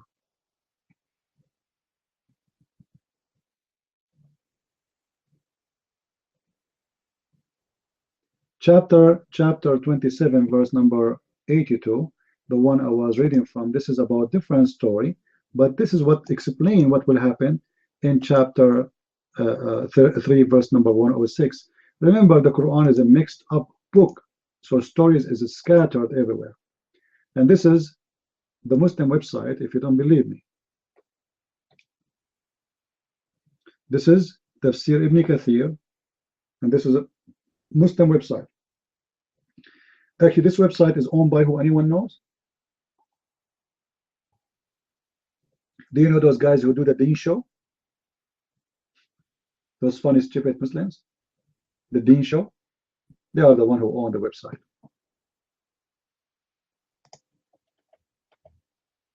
This is why you see in the top, they have one ad for the Deen show. Guide Us TV. Do you see it? They are the one who own it, and there you can donate for them if you are a Muslim.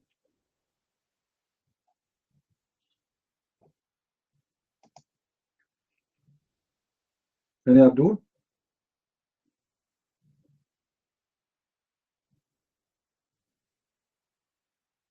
No, they call it the Deen show.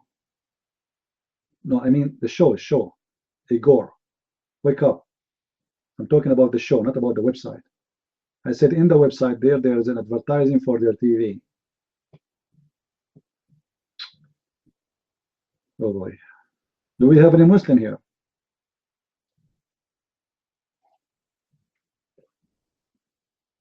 Even, a very simple question we ask to Muslims, they have no answer for it. Like Muhammad, he says, kill black dogs. When they ask him why black dogs, what distinguish black dogs from yellow dogs or white dogs? He said the black dog is a devil. Give me a reason. I challenge any Muslim to tell me why the black dog is a devil. Very simple. Forget about everything.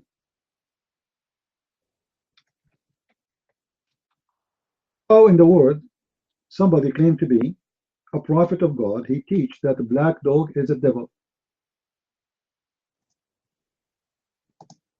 What kind of religion this religion is?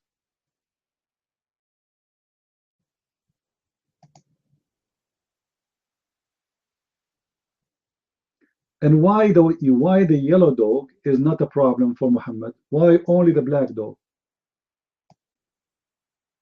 You see, I want to go with the Muslim propaganda saying that Muhammad is not a racist man. No problem. Look, I'm going to post what exactly the conversation said.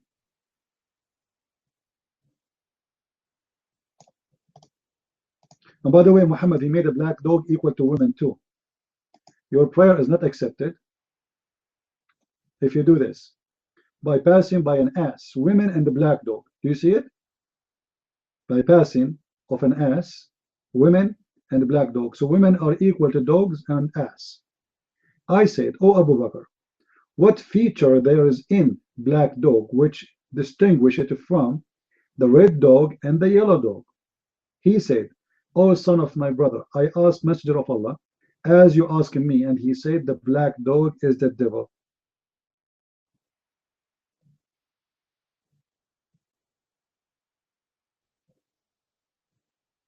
Any Muslim want to tell us why the black dog is the devil?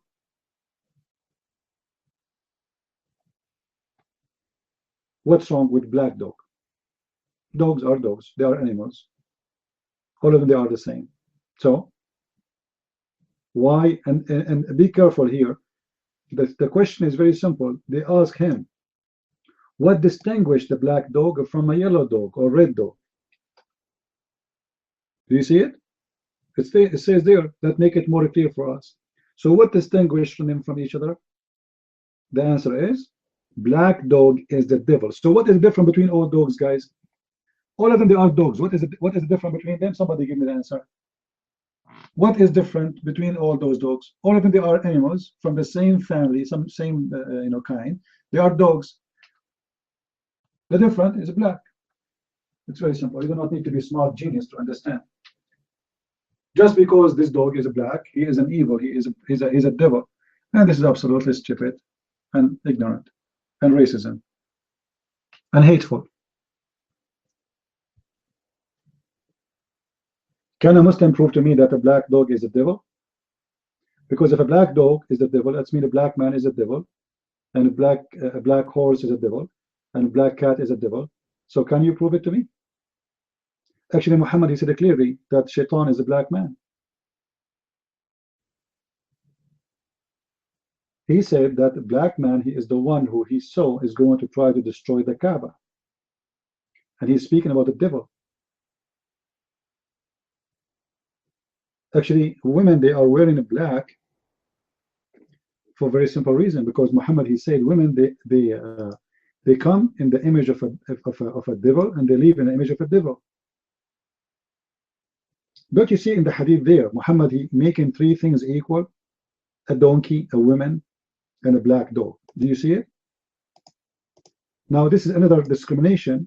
Muhammad, he think that women are the source of evil, and they are the one who will destroy your prayer. So donkey, women, black dog.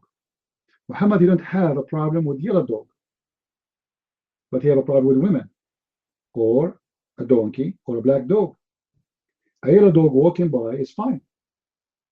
A blonde dog is fine. White dog is fine. Black dog is the problem. So if you cannot see it, then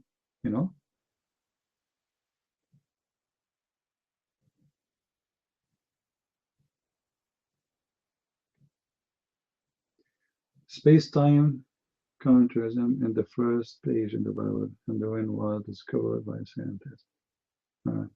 Do we have any Muslim when I come to the mic?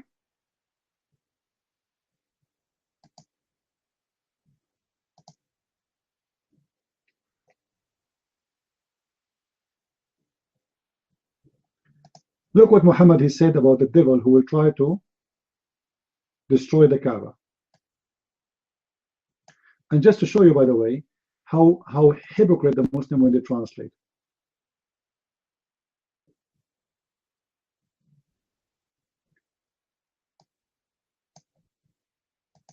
What the word Abyssinian mean? Anyone can tell me what Abyssinian mean?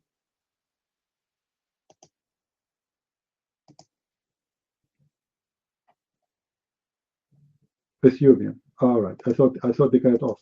I wasn't sure what the okay.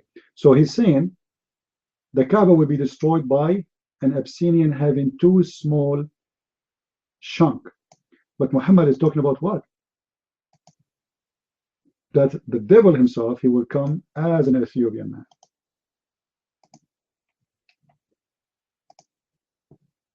As simple as that.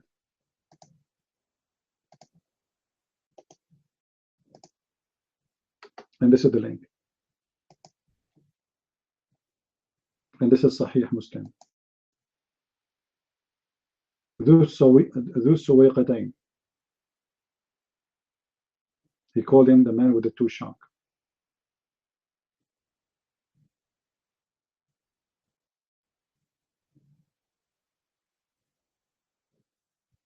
When destroy the Kaaba is not a white man.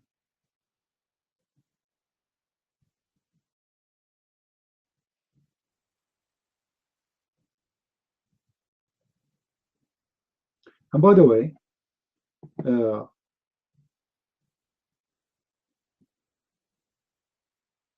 Arab, they have like let us say legions that the Kaaba have a lot of treasure.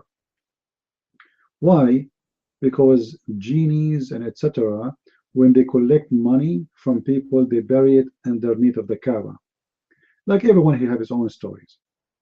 So Muhammad, he accept that story, and imagine he say that the only one who will find that treasure in the Kaaba is the black man who will destroy the Kaaba.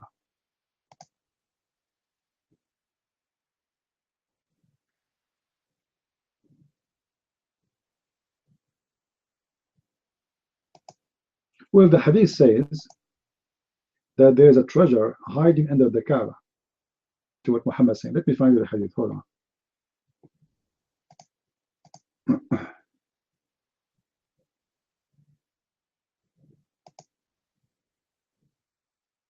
All right, here we go. This is Sunan Abi Dawud.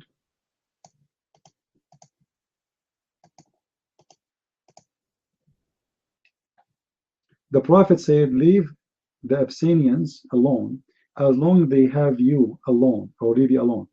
For it will only the Abyssinian with short legs who will seek to take the treasure of the Kaaba. Actually, it doesn't say seek to take. It says yastakhrij, which means he will dig up for it. He will take it.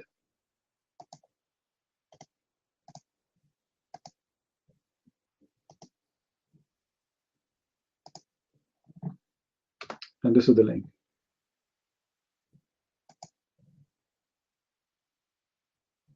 Do we have any Muslim when it comes to the mic? And even Muhammad, he said, the black stone used to be whiter than milk. Is that correct, guys? Muhammad, he said, the black stone used to be whiter than milk, but the sin of mankind made it black. Okay, what does that mean?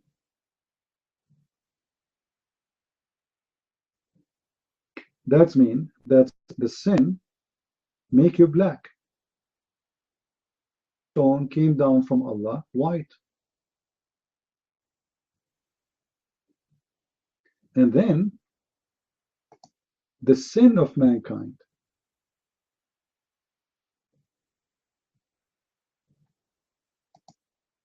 made the black stone black. So what is the change in the black stone? In the black stone.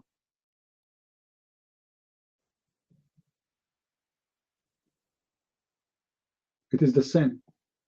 What is the sin is doing? Making it black.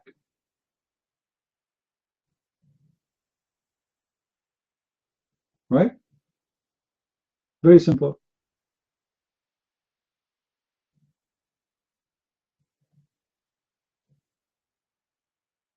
And this is mean that the more you do sin, the more you turn black. So according to Muhammad, to dark, black, it's mean he is so sinner. The one is more black, he is a lot more sinner. Nothing but a statement of racism. There's a black people, they are the same as everyone, white or black. Actually, my experience, I met black people who they are a lot nicer to me. I'm talking about my experience from people who they are white. And I am not a black man, I'm a white man. Garbage. You being a black or being a white, this is your business. It doesn't make any difference. It's about if you decide to see yourself a black or white, that's mean you are racist yourself. Who cares of your color? But Muhammad, obviously, he cared. He cared for the color. The believers have to be white. The disbelievers have to be black. What's your message, Carol? Have you blocked me or something? How do you explain Moses being black in Islam? Where Moses being black, you idiot? Can you show me where Moses being black? What are you talking about? Who is the donkey he told you that?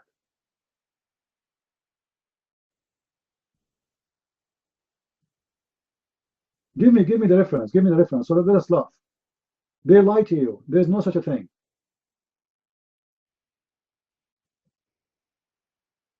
Moses being a black. Give me the reference. Where? I know I don't see it. Where? Where? Give me the reference. Which book? Which book? You see, when we say a reference, you tell me which book, which hadith, and pause the text. He was a black-skinned man. Musnad Ahmad. Amma Musa. Musa ashama Adam. Okay, hold on. Just to show you how Muslims are smart. Oh, Lord have mercy. First of all, do you know Arabic? Do you know Arabic, Carl? Do you?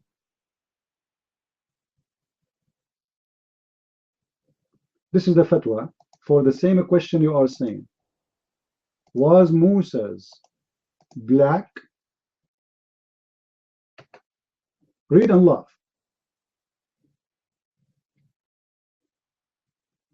It says there, in the book of Al-Bidayah and Nihaya, he was a long, tall man, bald. And he was across eyes. Very white.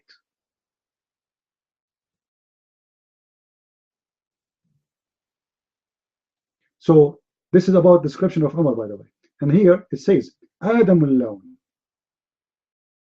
is not about being a black. Let me give you the correct translation. You see, the Muslims, they fool each other by giving false meaning for the Arabic word.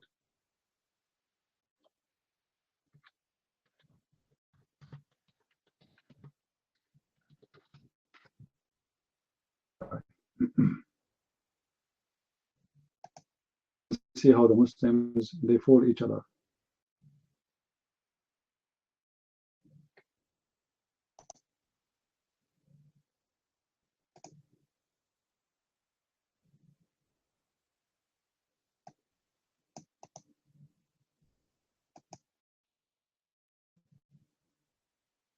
Business in Islam. The same as they say the Quran says that the earth is like a ball. When it does not say that.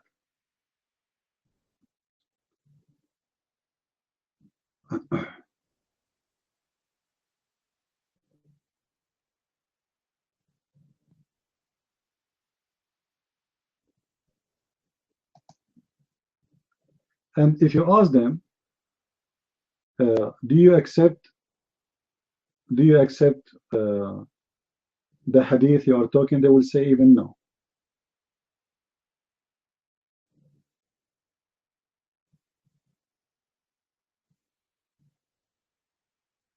Do you accept this page, Carl?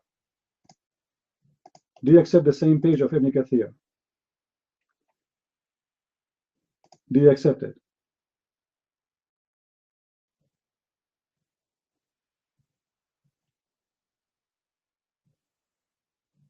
Okay, open and read. Does it say that Jesus was so white?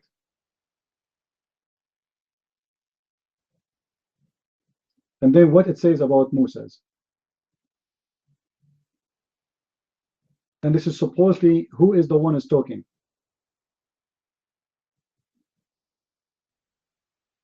Do you know? Who is the one who's giving description?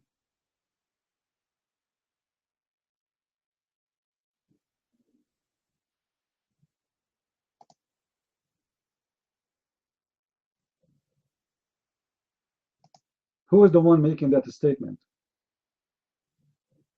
Carl. The one is saying what you post for us. Who is the one is saying that?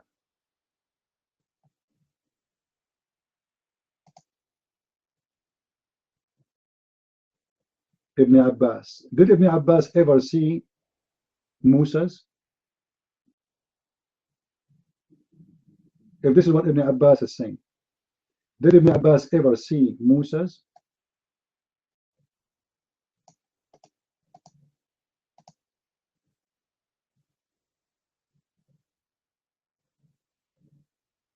Hello? Did Ibn Abbas ever see Moses? Did Muhammad ever see Moses or Jesus? So it cannot be Ibn Abbas, because if Ibn Abbas is the witness, neither Ibn Abbas, neither Muhammad they saw. However, there's a story that Muhammad, he saw in his journey to he saw Isa's, he saw etc. And we can go there and we can see how he described Moses. Do you want to see that? How your prophet described Moses when he went to the heavens, supposedly. All right, we can go there, no problem.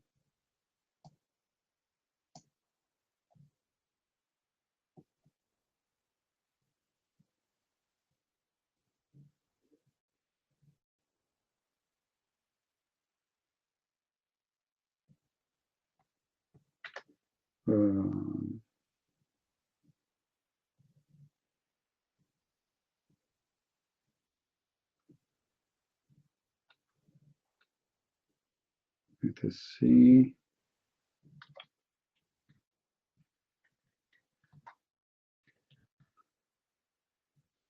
We will find the story.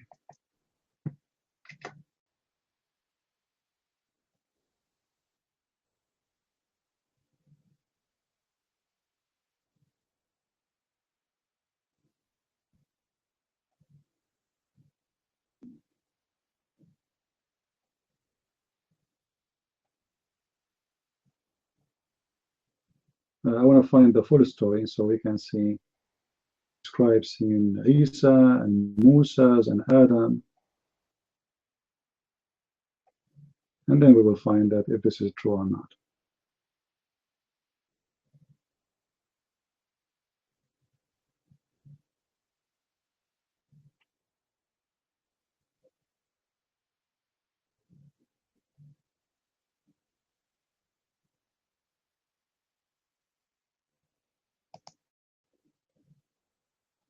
All right.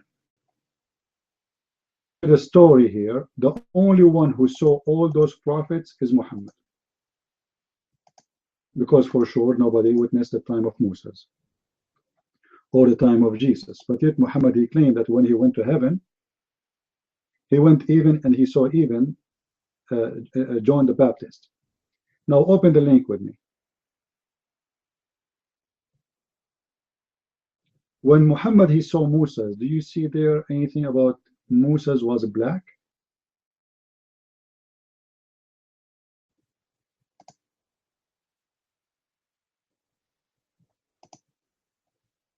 Do you see it there? Anything it says that Moses was black? If Muhammad, the one who saw Moses, is not saying such a thing, who is the Muslims who is coming with this black thing?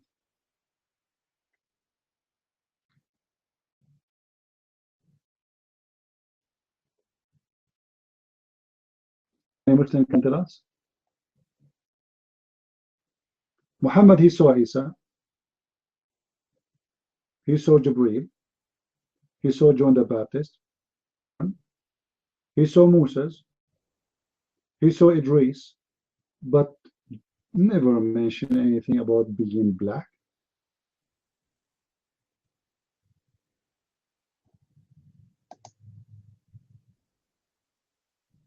Yeah, but I mean, if you Muslims, you get a story, shouldn't we know where the story is coming from? Because if Ibn Abbas is learning from Muhammad, it should be in the hadith of Muhammad, correct? Do you agree? Where Ibn Abbas is getting his knowledge from? If this is what Ibn Abbas he meant, if this is truly Ibn Abbas saying that, it means it had to come from Muhammad. Okay, show me where Muhammad he said that Moses was black.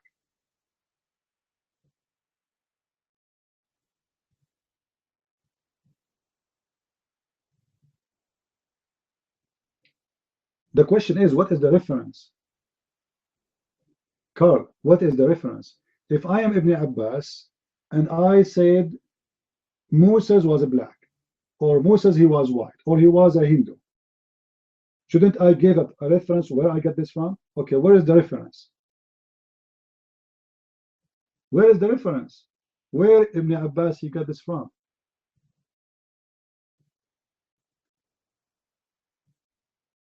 What? Don't know? So how we can, you know, the funny about the Muslims, if I post for them a hadith coming from Muhammad, they say weak. Muhammad himself talking, they say weak. Now a guy who is not Muhammad saying that, but yet they do not know and they don't question him. How come you question me, give me reference, give me where you get this from, etc. But Ibn Abbas, he say anything, we take it. That's it, for granted.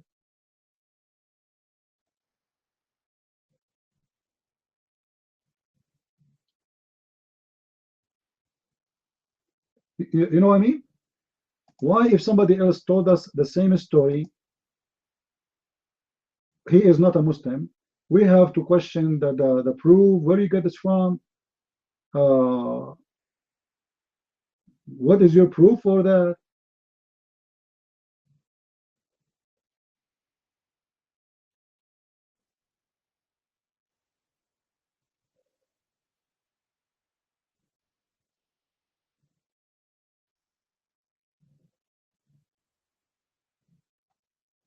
Obviously, wrong understanding for what even Ibn Abbas is saying, but if it's fit with you today, you use it.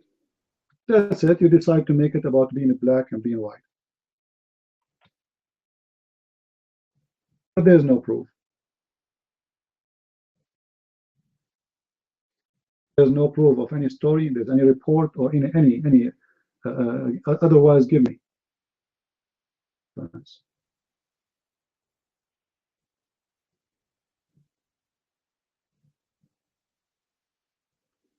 And if this is true, it's mean the whole story of Muhammad is a fabrication. Why? Because when the Quran says يَوْمَ تَبْيَضُّ وُجُوهٌ وَيَوْمَ تَسْوَدُّ وُجُوهٌ, which means Allah will make everyone who enter heaven black and white, which means black will go to hell. And I just showed you the reference. Then how Moses is black and he is black in heaven? That would be a contradiction. If Muhammad is saying that Allah will make them all black and white before the judgment day, this is not yet the time you are entering heaven yet. It's not yet. At the end of the time, a Jassasa will appear and will make the whole world two worlds, black and white. Black are disbelievers, white are believers. Okay, Moses, he was the prophet of God. So does it make sense to you that Allah will make all disbelievers black, but yet Moses is black and he is in heaven black? And who is the one who saw Moses?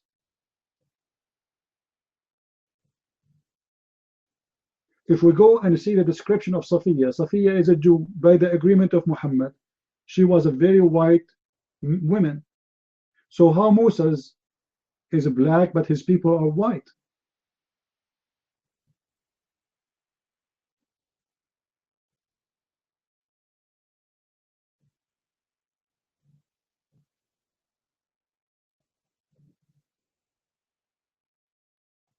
All right.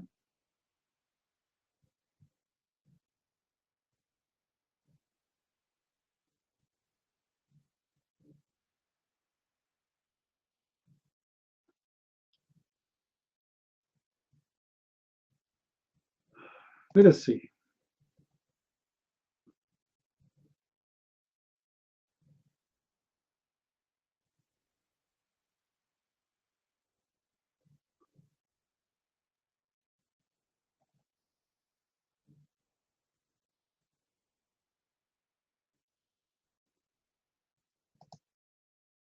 Um,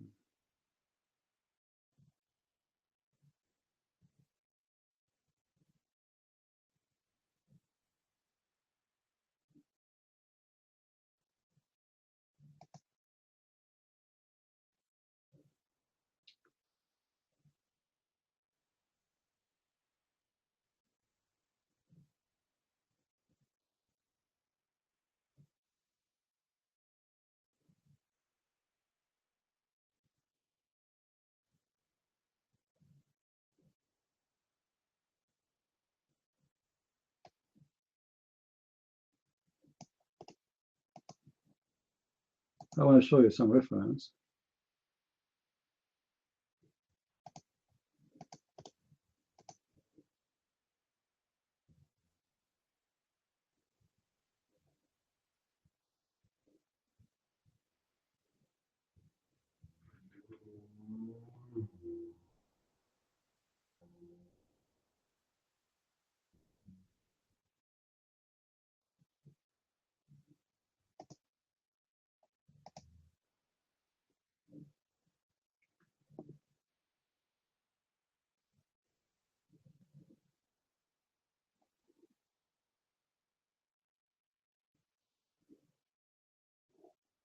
In different hadith, Muhammad, he described Moses. I'm just trying to find if I can find the site which is giving description.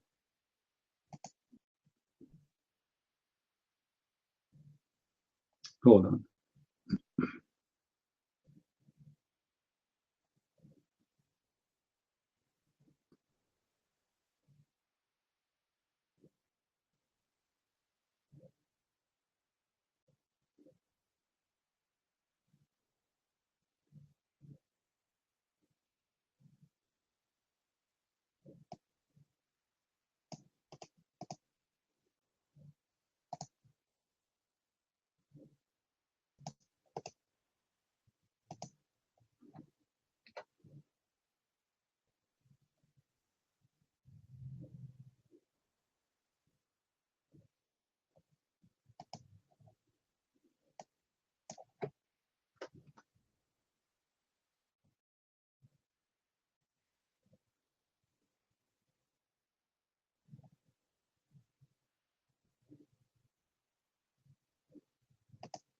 Carl, is the Arab,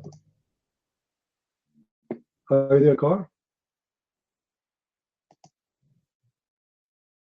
Are they the Arab? Are they black?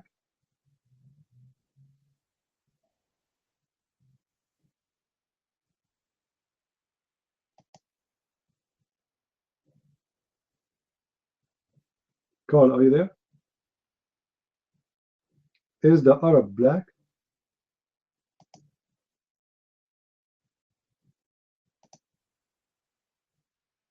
The Arab, are they black?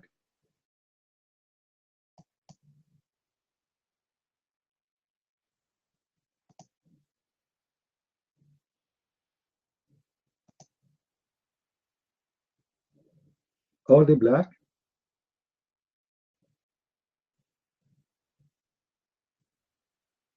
Arab, no. Okay, in the same page you gave me, in the same hadith, it says there he is from the people of Shanua, from the tribe of Shanua, but those are black. Those are white. They are Arab. And the same guy, the same reporter. So how is there you Muslim translate that this guy is Asham, which supposedly means black according to your translation, and the same guy, the same reporter, Ibn Abbas, saying that he is the same, he has description of the people of Shanua. Isn't it weird? Is he black or white? In the same page, from the same guy.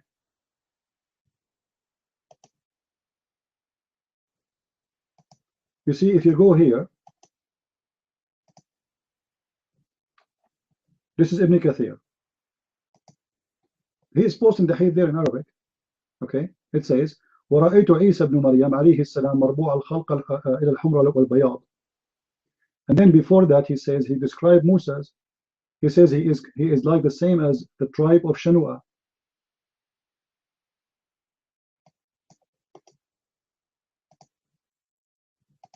But those are Arab. Those are not coming from Africa.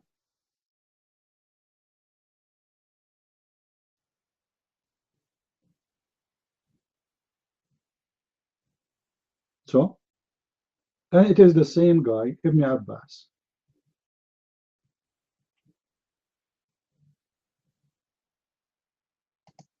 And here we go. This is the hadith supposedly reported from your prophet by Ibn Abbas. They are Arab. Obviously, they are white. All the Arab are white.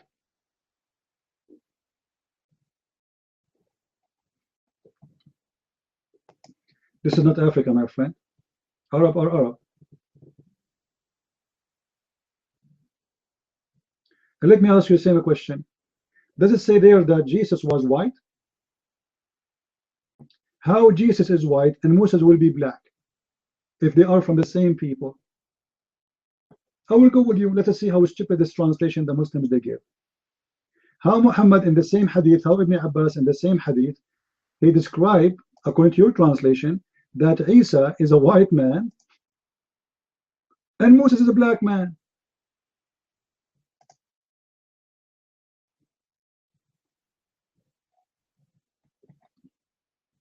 Guys, do you understand what I'm saying? According to Muhammad, Moses and Isa, they both are from the Jews. Correct? Guys, are you listening? Do you understand what I'm saying? In the same description, it says that Isa is white and Moses is black. People. And according to Muhammad, actually, they are from the same family. According to Muhammad, Mary is the sister of Aaron, which means Isa is the nephew of Moses. So Moses was white. Sorry, Moses was black. That means Mary, she was black, and Aaron was black, but Jesus was white.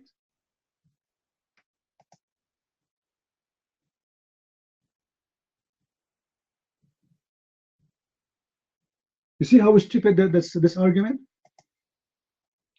In the same description, the same page, the same. We are not even reading different book. It's a madness. It's stupid.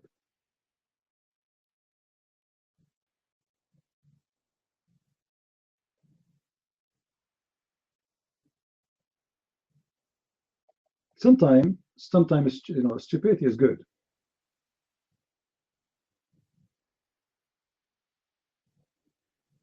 No.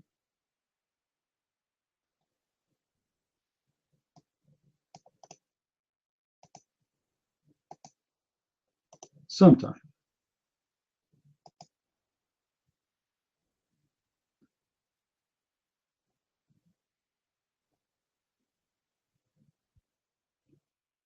So do we have anything else? We just showed you that this is absolutely stupid and it's false.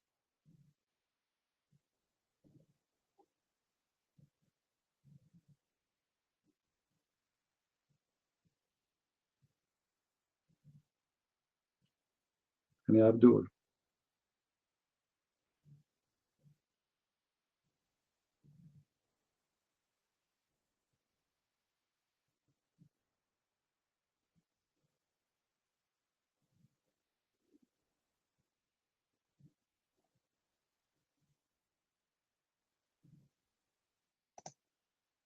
Anyone? Yeah, but you know, if Moses was a Jew and he was black, that means the Jews are black. And then if Jesus was a Jew according to Muslims and Jesus was white, it means the Jews are black. They're white. So which one? Don't you see how much stupid this argument is? I'm just trying to go with your logic.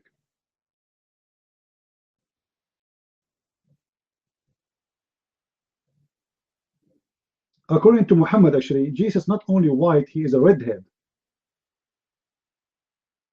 He is a redhead. You see, when the Muslim they say you worship the blonde Jesus, they made a movie, Jesus looked blonde. We don't believe in this. And it's for us, it's not important. This is why you don't see the whole Bible even mention even once how Jesus looked like. Nobody mentioned because it's not important.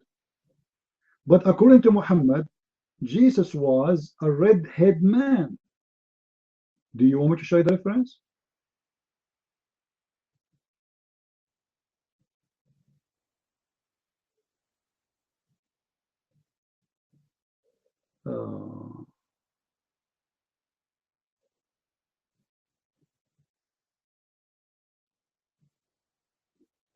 And look how the Muslim they give a false translation. I found the hadith.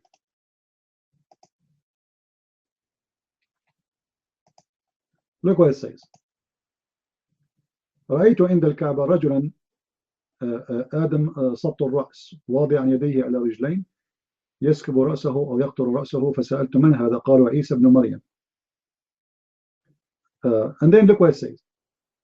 I do not remember which word it was. He, the Holy Prophet, he said, I saw behind him a man with red head. With what? Red complexion and thick curly hair. And then, oh, hold on, sorry, this is the false Messiah supposedly. And then I saw with him, he looked the same as Ibn Qattan. But Ibn Qattan is a black man. How he is a redhead and then he looked the same as Ibn Qattan? Is he a black man or he's a white man? To be the same as Ibn Qattan, he have to be black. If he is redhead, then he have to be blonde. Let me show you a different hadith.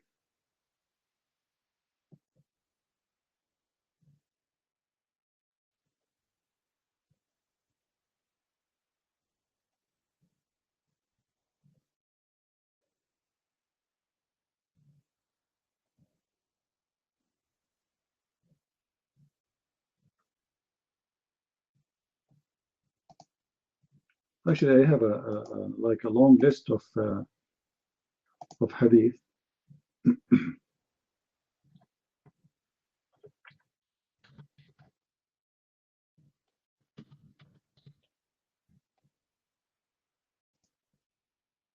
Okay.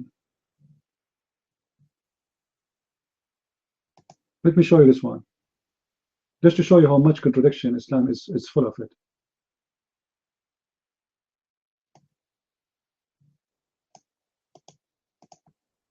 Get to the English translation.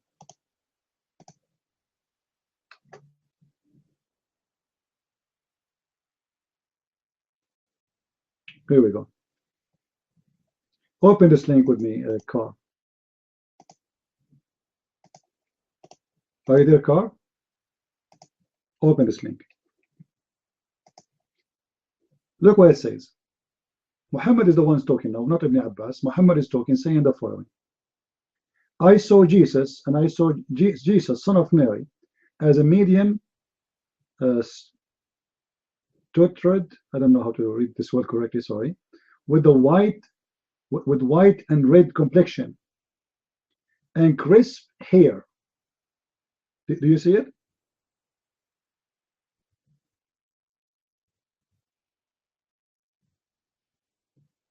All right. If you read the verse before it, just the one before it, or the statement before it, I passed by Musa's Ibn Imran. He was a light brown in complexion. Do you see it, guys? Do you see it?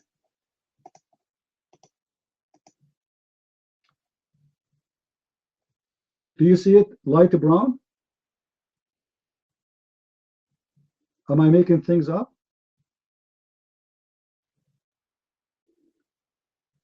No, is light brown, is it black? No. What light brown mean? It means someone who is a stand, a little bit in the sun. They have a tan, little bit.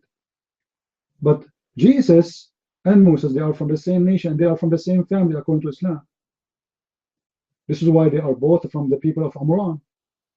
And even the Quran called Mary the sister of Aaron, which means she is the sister of Moses.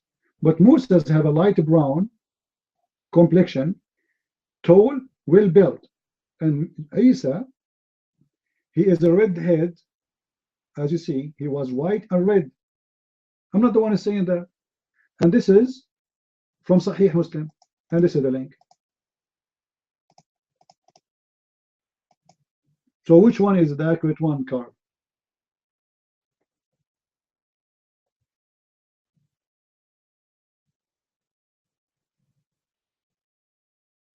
But this, I'm not adding a word. It says that, it says exactly what it says. No, he's white. Yeah, white and red mean he's have a hair red. His hair red must be. Nobody have a face, red face, right? So obviously, Jesus is a blonde, redhead. He's white, and Moses is light brown. And who is the one saying that? This is Muhammad.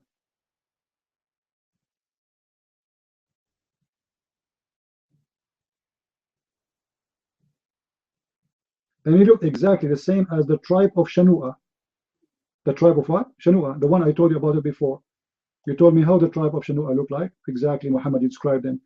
They have the look of an Arab. Normal look of an Arab.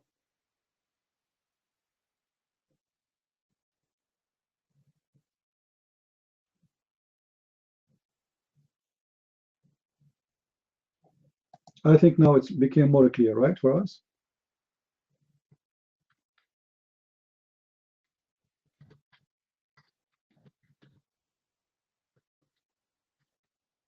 Now, both of them, they are coming from the same reference.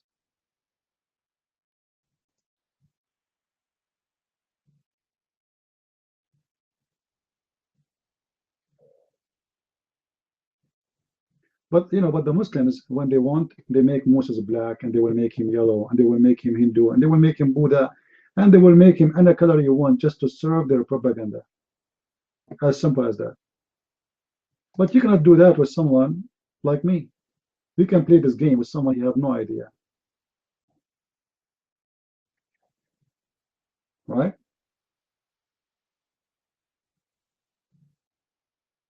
Merciful, but you're a Muslim. What about you come to the mic and tell me something about Islam and tell me about Christianity? What do you say? Merciful. You as a Muslim, how come you don't want to talk about Islam? Come to the mic. I want you to expose Christianity. Go ahead. Go ahead. Stop.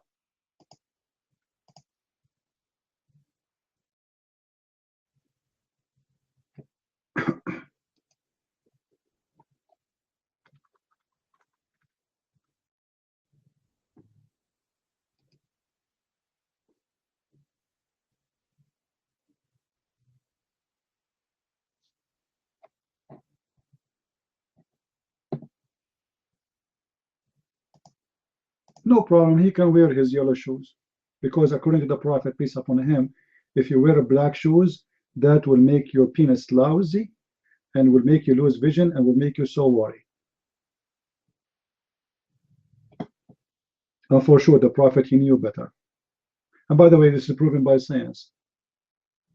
There's a scientist, his specialty is about shoes, he's from Japan. His name is Yama Idolai Yama Shu.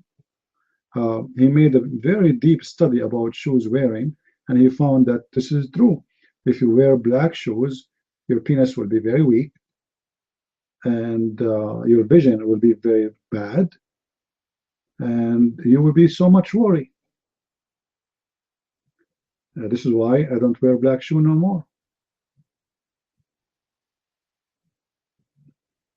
Don't you see? Until now, I have no kids because I was wearing black shoes for many years.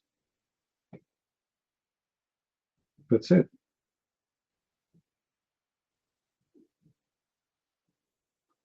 How are you, my friend, child of God? The mic is yours.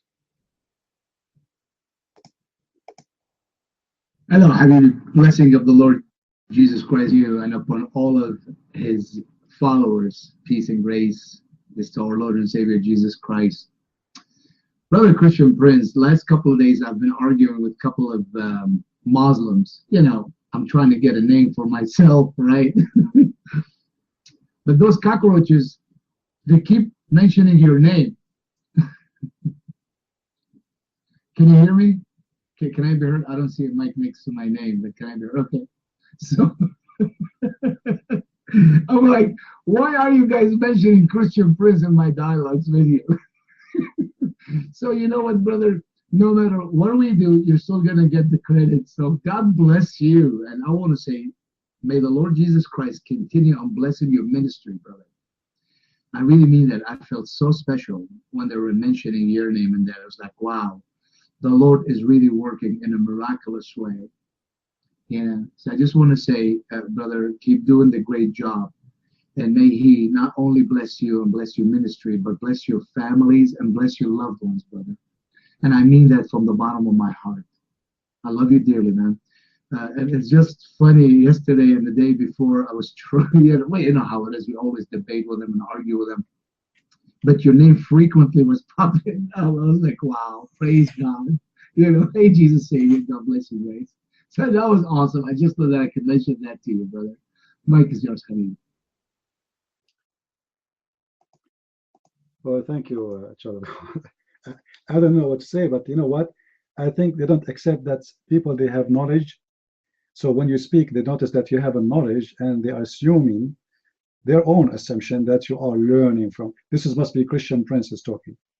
So they don't want to believe that people, they are learning, and people they know, and not only Christian Prince, he can refute them. So you are doing a great job too, and may the Lord bless you, child of God.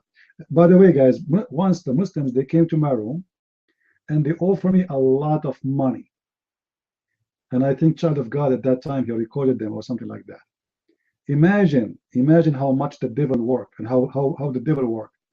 They came here and they asked me to take a lot of money in return of stop attacking and exporting Islam. You believe it?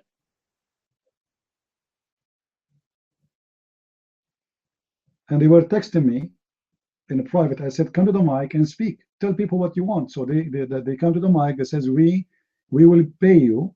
And they start with $10,000, and I think we end with $100,000 after negotiation. And they thought I'm going with it, you know. In the beginning, I wanted to talk. So they want to pay me $100,000 just to close my chat room and never open it again. And then I bounced them and I said, I'm not for sale.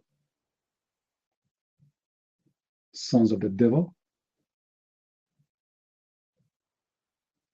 They think they can buy us, and they can buy a profit. They can make a profit by their money. It doesn't work this way. And the Muslims, they got so much in trouble when they hear my name for a very simple reason, because, you know, I always refute them very easy, and they cannot get away with it, and they don't have really any kind of intelligence. It looked like God, you know, when a Muslim, he talk, huh?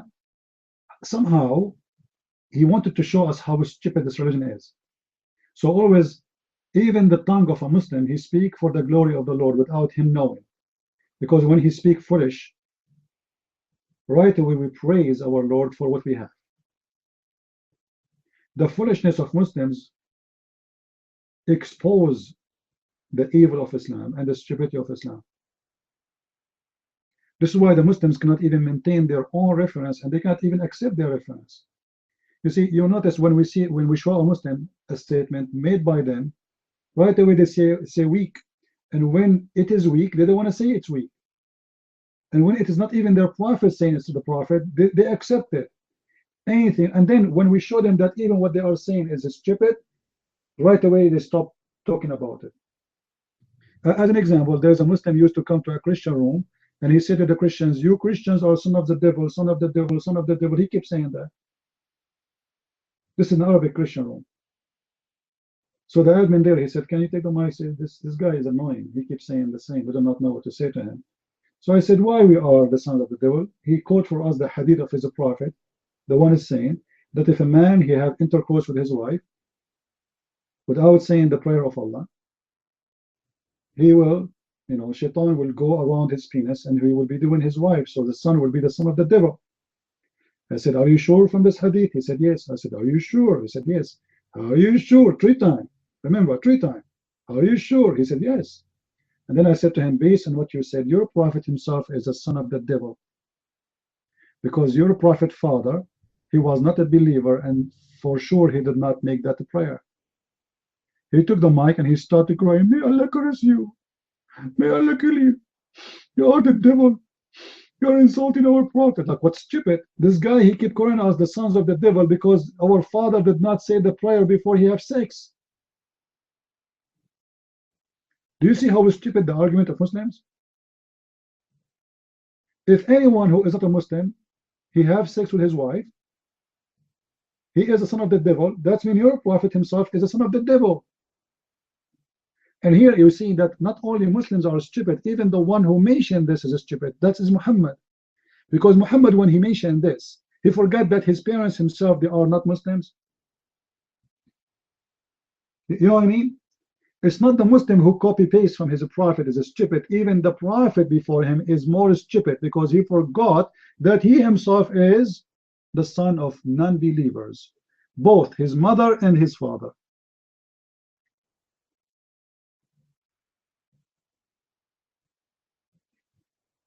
This is why the Muslims, when I say the Muslims, when they debate us, they expose their prophet. It's not the opposite.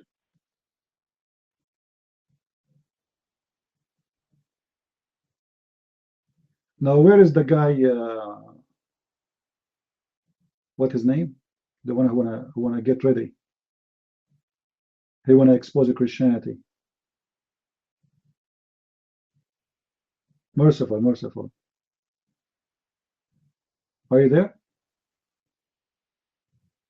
Today, not even one Muslim on the mic, you believe it? How many hours we are open?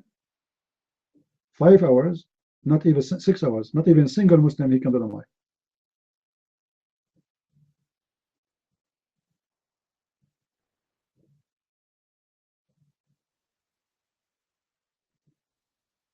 Merciful, be careful if you are going to eat, don't eat bones.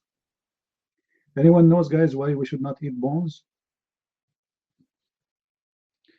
Even Muhammad, he forbid Muslims from cleaning their butt with bones.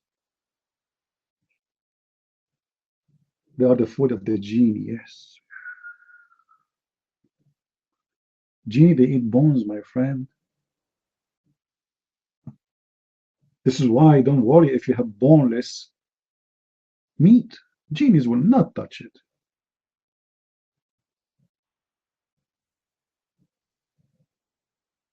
Any Abdul. Actually, there's a book I wanted to read it from.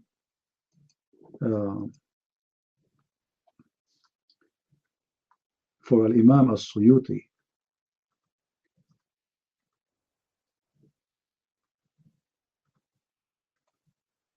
I don't know even how I can translate this book.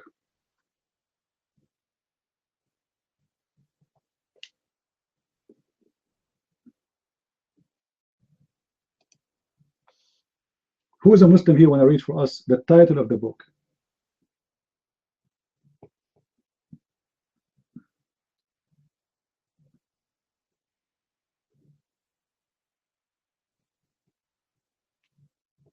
Any Muslim have the courage just to read the title of the book? Just to read the title. No, forget about anything else. Just the title.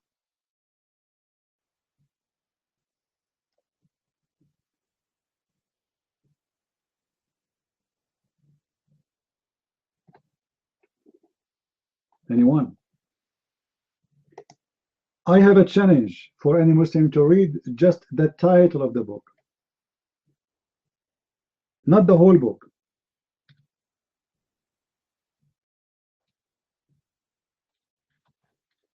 Abdul.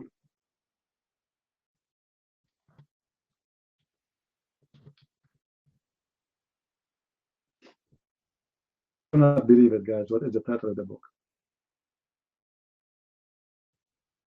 You will not believe it.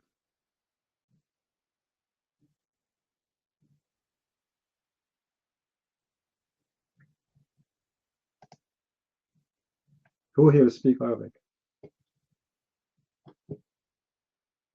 Who here speak Arabic and he is not shy to read it? And this is for Al-Imam As-Suyuti. This is not just a book. This is for a very big scholar in Islam. Big one.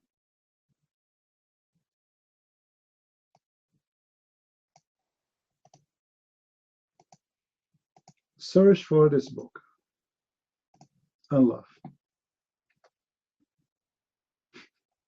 I don't want to read it, really. Oh boy.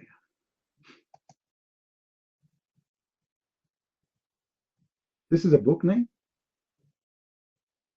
The whole book is about how to F. The title is about how to F. The benefit of Fing by knowing Fing.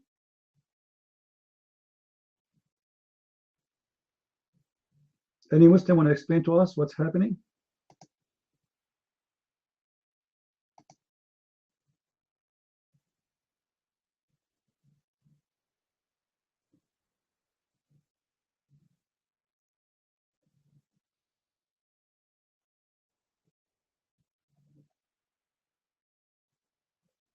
Any Abdul?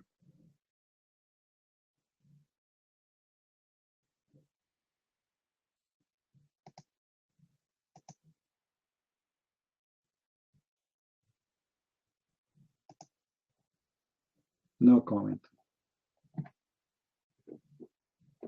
I was going to put reference from this book in my book, but then I said to myself, how I'm going to translate the title? You know, people, they will think that this guy is out of his mind. And then my book will not be able to be listed as for all ages to read it.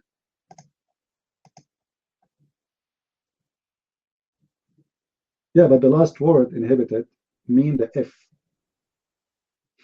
The last word in Arabic mean F. This is the F word.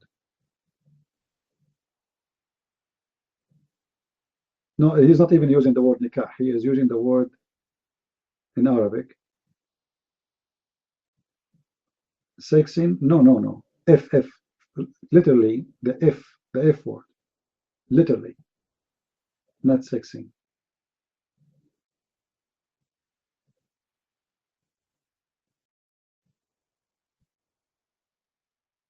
So the benefit, in this book, he teach Muslims about the benefit of effing. And he go in details. He speak about the penis of the man, the vagina of the women.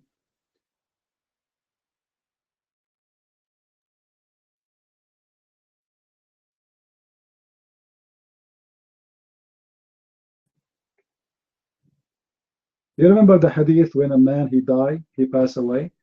How the Muslim, they figure out that he is dead, according to their scholar? They place their finger in his anus. This is how we know if he is dead or not. So don't be surprised. Like they could not find different way to find if he's dead or not. So based on their scholars, if you place the finger in the anus of a dead man, if the anus is cold, he is dead. If the anus is warm, he's alive. So based on this, everybody was in the funeral, he was placing his finger in the anus of the dead man.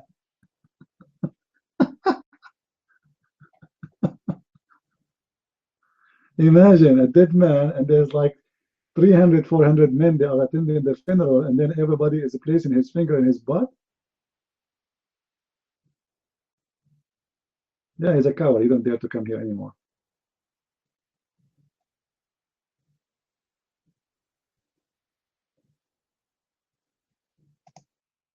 Do we have any Abdul?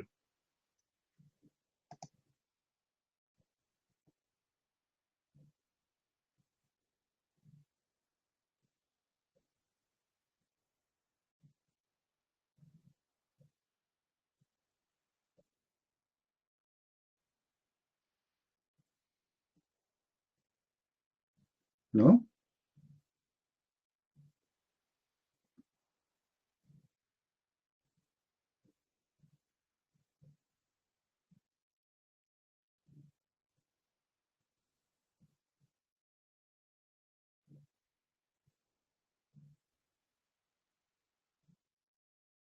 No Muslim.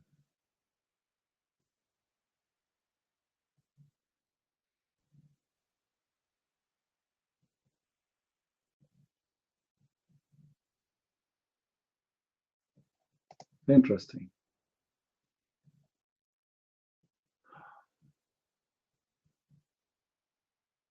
Well, there's a lot of hadith about those things, my friend.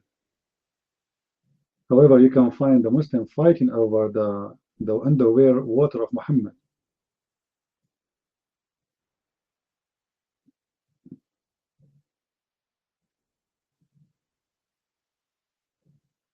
Who is a Muslim would like to come to the mic and tell us something good about Islam? We don't want to hear anything bad. See, I have enough of negative stuff. So any Muslim want to tell us something good? What do you want more? Like, we will not even ask you any question about anything negative.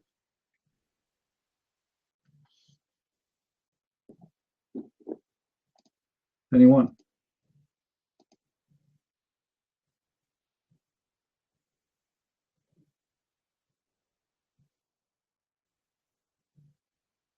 No?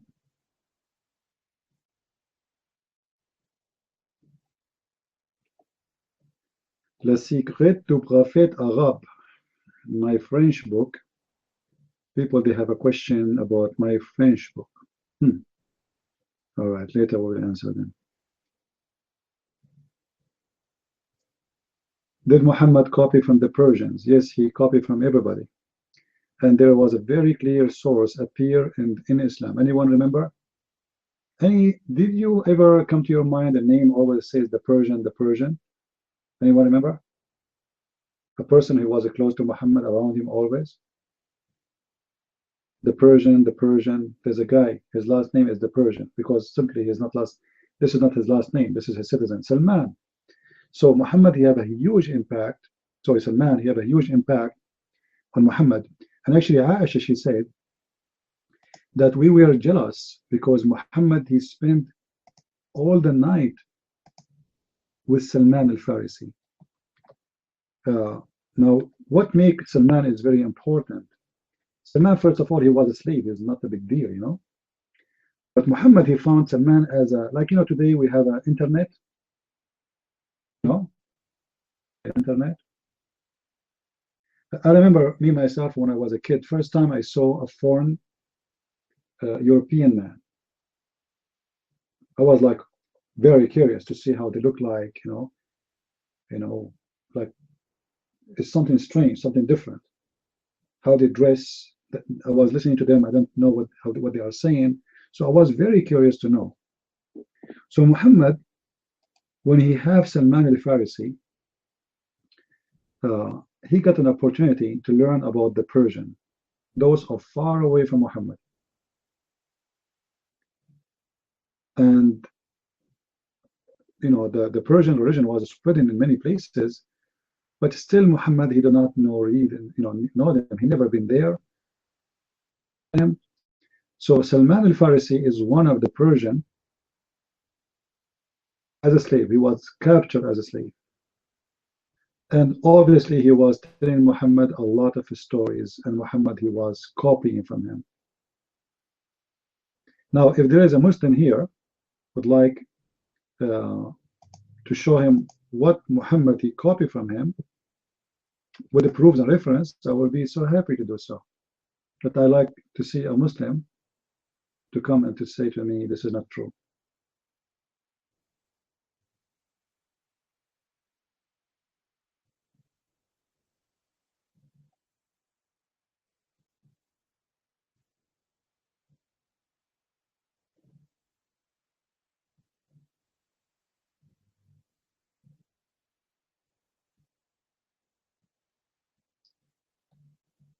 The first thing Muhammad he took from non-Muslims is to claim to be he is a Hanif. You see, look like today we are very dry. We cannot even find a Muslim here. I don't know what's happening. Not even a single one. Why?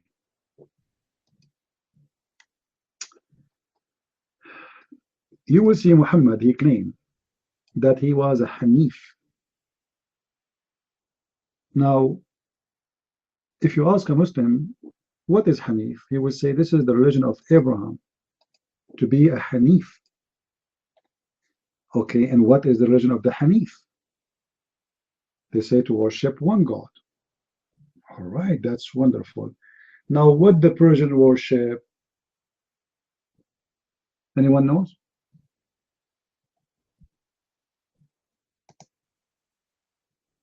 No, but they have one God still. The Zoroastrian, they have one God. Actually, no, fire is not their God. No, that's not true. Fire is not their God. Fire is like it's a ritual thing. It's a holy fire they have to keep, but it's not really their God. So the Persian, they believe in one God, and they are Hanif, and they are the people who call themselves Hanif. This is why you see that in the Aramaic, the word Hanif means a pagan. He is a pagan. So when you are a Hanif, you are literally a pagan who worship the wrong God. Yet they worship one God, or ten God, doesn't matter. But this is a title was given for those who they are pagan. So when Muhammad he says, I was a Hanif, he was really accurate in that, because he is a Hanif who is a pagan. If you go to the Quran, chapter 2, verse 135, it's claimed that Abraham, he was a Hanif. The same you can find in chapter 3, verse number 67. Abraham, he was not a Christian, neither a Jew, but he was a Hanif and he was a Muslim. And he is not from the Mushrikeen, which means he worship only supposedly one God. Now, the verse here is very stupid, because how Ibrahim is going to be a Jew if he is the father of the Jews? Obviously, Muhammad, you do not know what Yahud mean. You know what I mean? Abraham is not a Jew. When Abraham was exist, there was no Jews. So how he can be a Jew? You see, the Yahudi or the Jews is not really a religion. It is about an ethnic, and then after that became about a religion. But first of all, it's about an ethnic, about the tribes. It's about a group of people.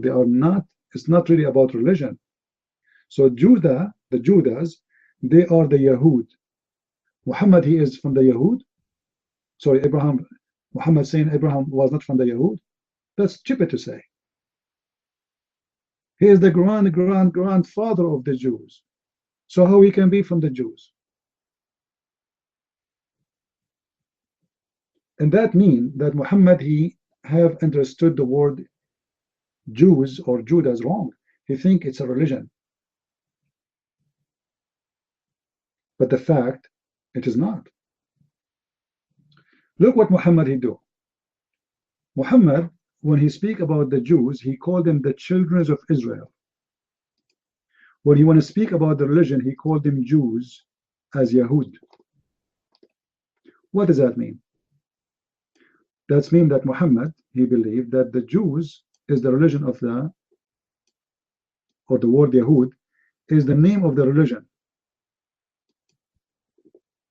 You know what I mean?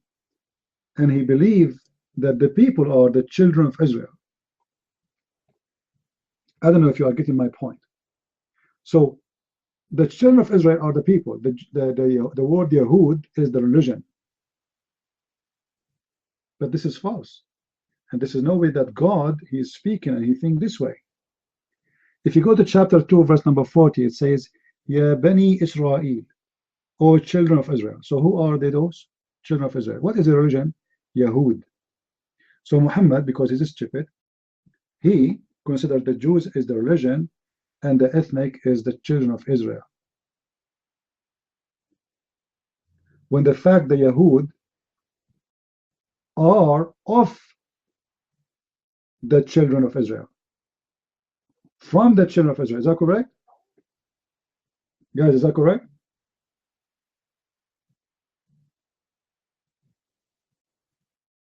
But Muhammad, he make it the opposite. He make the Jews, the word, the word Yahud or Judah, he make it, actually, it's strong to say the word Jews. Actually, he's not using the word Jews. He's using the Yahud, which means the Judas. So he is using the Judas as a name for the religion, and he is using the children of Israel as a name of the ethnic. And this is additional proof that Muhammad is stupid. He is ignorant. He do not know what Judas mean. Anyone don't understand what I'm trying to say? Why Allah, if he is God, remember the Quran, when the Quran is using that term, that's Allah supposedly using it, not Muhammad. And there is no way that Allah will make such a mistake.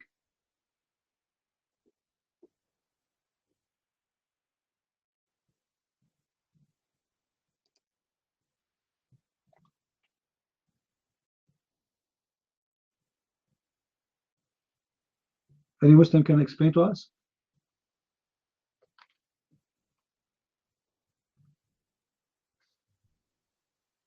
Because obviously there's something wrong here.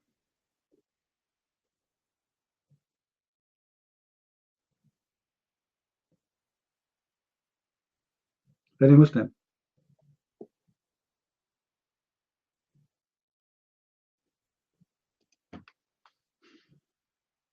How such a mistake can happen?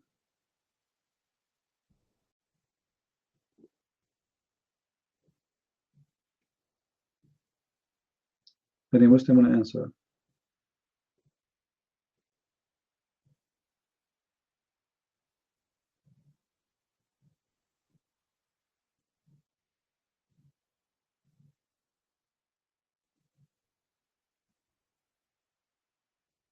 Hello?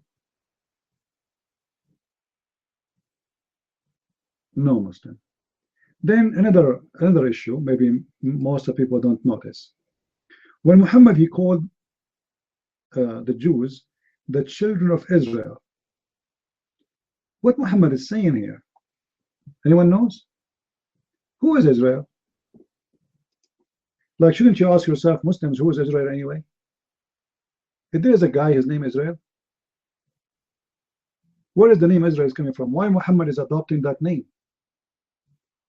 Why Muhammad is using two names, but yet he cannot tell us that Jacob is the same guy as Israel? You know what I mean?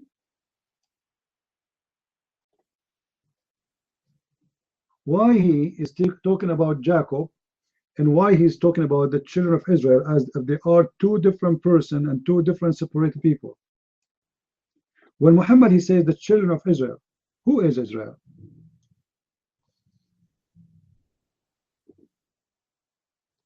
Any Muslim want to tell us?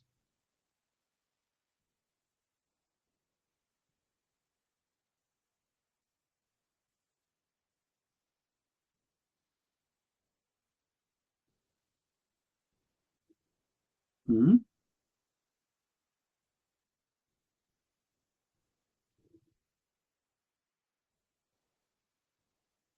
You see again the other stupid mistake? Same time, the Muslim, they come to you and they say to you, in the Bible it says that Jacob was struggling with God. I'm sure you heard them saying that, right? They say he was wrestling with God. Ha ha ha ha ha ha ha ha ha. Okay, by Muhammad accepting the name of Israel, it means the Muslim should accept where the name is coming from. Is that correct? Because where the name of Israel is coming from, isn't it coming from that story? You know what I'm saying?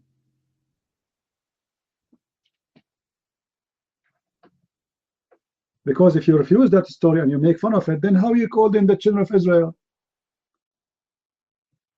How Jacob, his name changed to be Israel then?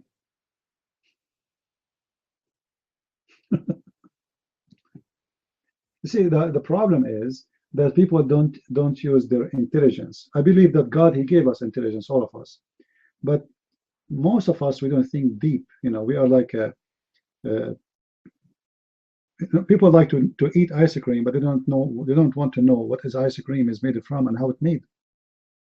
You know what I mean? They don't want to go deep. They want the joy of something. So they want to make fun of you. This is the joy. I'm going to make fun of you as a Christian. So I copy paste and I make fun of you, and this is my joy. But what I'm making fun of you is simply making fun of me.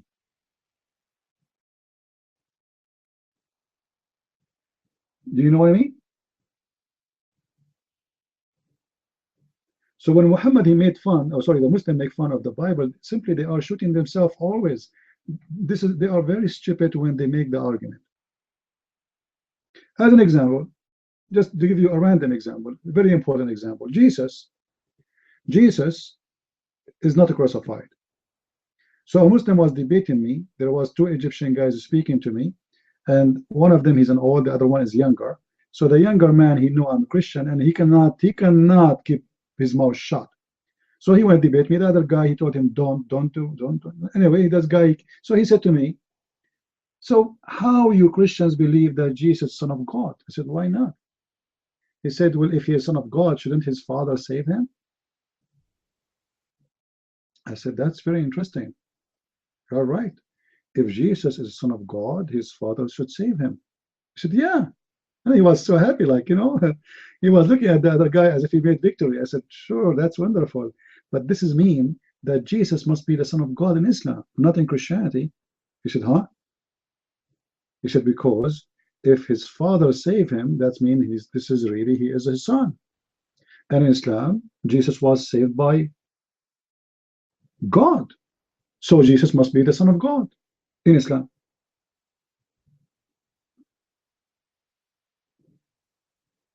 This is how stupid their argument is. You see, you are the one who made the argument to make fun of me, to make fun of my belief, but the fact your argument is against you. So Muslims don't see what they are saying. They don't even understand what they are saying. They just want to reject. This is why you see the Muslims don't make fun of Mary. She is a virgin. You will never see a Muslim saying Mary was a virgin. Ha ha ha. No, just because Muhammad, he said so in the Quran. As simple as that. It's not because it's convincing. Otherwise, what is convincing about Mary to be virgin in Islam? I mean, what the point? What the point of that? What the point of this miracle?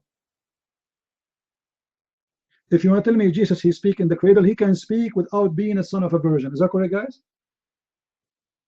You know what I mean? Jesus can speak in the cradle when he was a child, and he do not need to be the son of virgin. So what the point of being a son of virgin? Because any woman, she can claim to be a virgin. My mother was a virgin. Here we go. How you can disapprove or disapprove? It was a miracle. There's no point of this miracle unless there is something. Do you know what I mean? Why this person, he is different from all the world, and he is born without sex.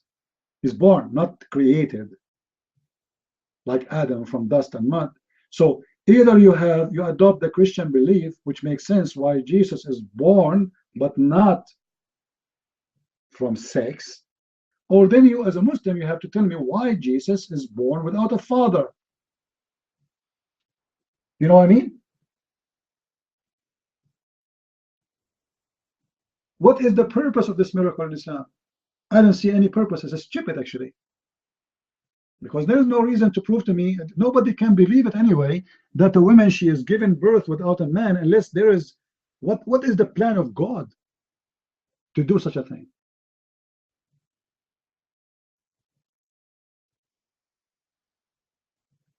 Guys, do you understand my logic?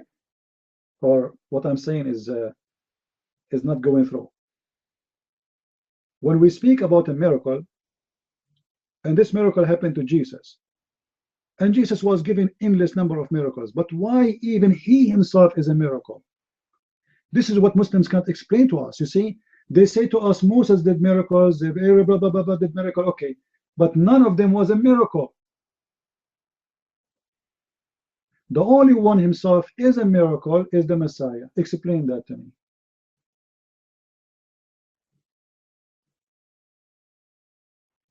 And do you know what the Bible says about miracle? Who is a miracle, guys? Isn't it God is a miracle? Isn't it God is a miracle? That is the Messiah. And what miracle mean, by the way? What the word miracle mean? It means something abnormal and something hard to comprehend. It's real, but we can't understand how this happened.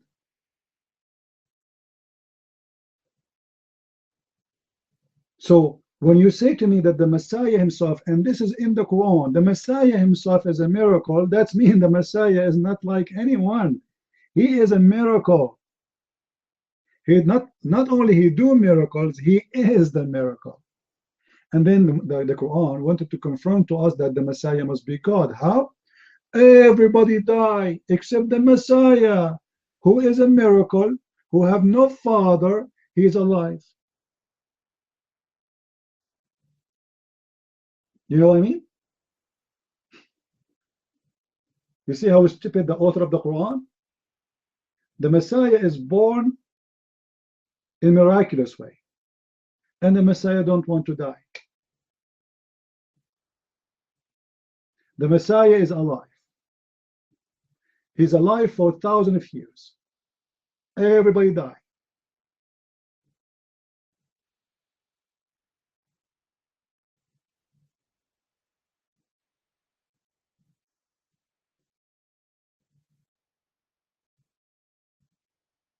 And this is why Islam does not make sense.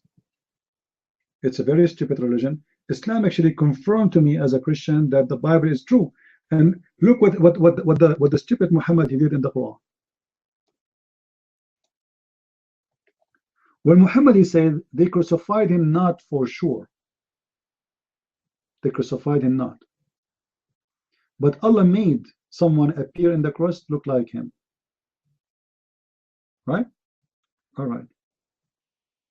That's mean that the Christians did not corrupt the story or fabricate the story of Jesus being crucified. Why? Somebody post for me chapter 4 verse 157, please. It says, and they say that we killed the Messiah, the son of Mary, the messenger of Allah. They killed him nor crucified him, but Allah made it appear to them. Okay, hold on. So Allah, he made it what? Appear to them. That's wonderful. So when the Christian, they wrote the story of Jesus about being crucified, did they lie? The Quran says no. Do you see how stupid Muhammad is? The Quran says no, because the Quran saying that Allah made Jesus appear for them in the cross. So when the Christian, they wrote in their Jesus story in their Bible that Jesus was crucified, they are not lying, and the Quran witness.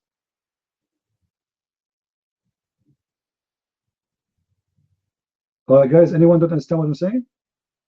If Allah is the one who made us see Jesus in the cross, and then we saw Jesus in the cross, does that mean we are lying, or we are just a truthful witnesses? The truthful witnesses is the one who say what they saw, and the Quran says that this is what they saw. So the Christians are truthful, and the liar is Muhammad and his God. How Allah is a liar? Because he made them see Jesus, but it's not Jesus. So Allah is a deceiver.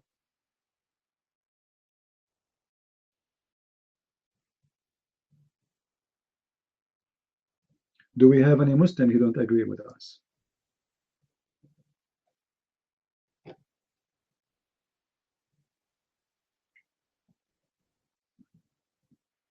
Do we have any Muslim who agree with us? You see, Muslims are the same as the Muslim you see in the Arabic parliament. The Muslims decide to copy the Western, and they decide to have a parliament. And since they have a parliament which have no idea what they are voting for, and everybody agree with the president or the king before even they knew what he is voting for. This is exactly what the Muslims are. You see, when Saddam Hussein was in charge, he have a parliament, you believe it? The Assad, he have a parliament. The king of Jordan, he have a parliament. The Saudi, they have Majlis al-Shura, which is the same supposedly as parliament. All of them, they have that. The king of Morocco, he have almost the same. But nobody dare to disagree with the king. What kind of parliament this parliament is? And what the point of having a parliament then? And this is exactly the same story with Muhammad. Everybody have to agree, but nobody have dare to question what this for and how this happened. And don't you think it's stupid?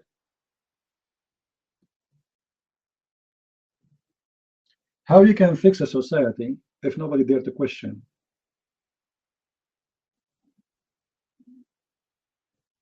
If nobody dare to complain?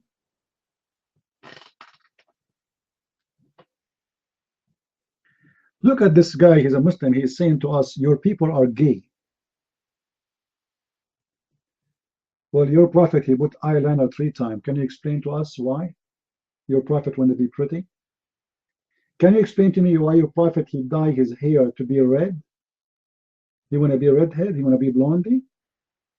The Muslim talking about gays, and you Muslims are, you know, I can show you a video from Saudi TV where 45% of the population of Saudi, of men, they have a sexual relationship with male member. 45%, and they mention in the city of Jeddah alone how huge that percentage is. And then Muslim, they speak about gays.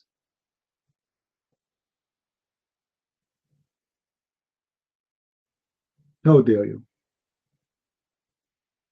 Even your prophet himself, he promised you in heaven boys and men.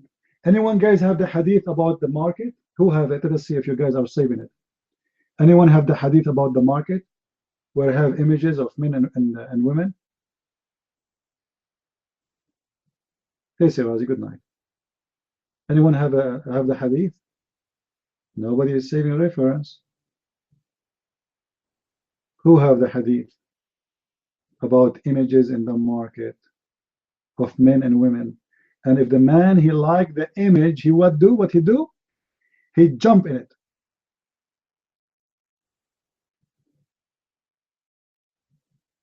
Do you see it? Do you see it, Muslims? It's in the front of your eyes. Your prophet, he said, indeed, there is a market which there is no buying nor selling, except for images of men and women. Images of what? What? Of men? Images of men? Not only images of women, images of men and women. So whoever a man, whoever who? A man, not a woman. Not a man and a woman, no. Always the customer is a man. So whoever a man desire an image, he enter it.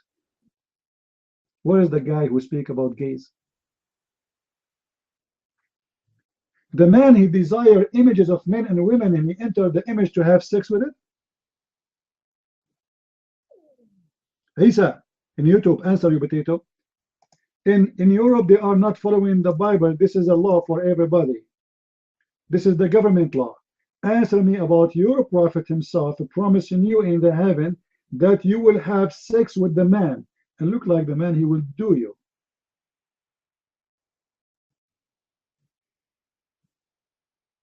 Do you have an answer? What? This is not the government of Europe saying to you, we are going to open a market of images, Playboy magazine, which means the first one who established Playboy magazine of men, enjoying the images of men and having sex with men is your prophet. Are you there, Isa? Isa, he will not answer. Isa is deaf. Isa is so quiet. Even his prophet, he said, I never receive Quran unless I am in the clothes of my wife, Aisha. Even your God Allah is a gay. He don't send Quran unless Muhammad he dress as a woman.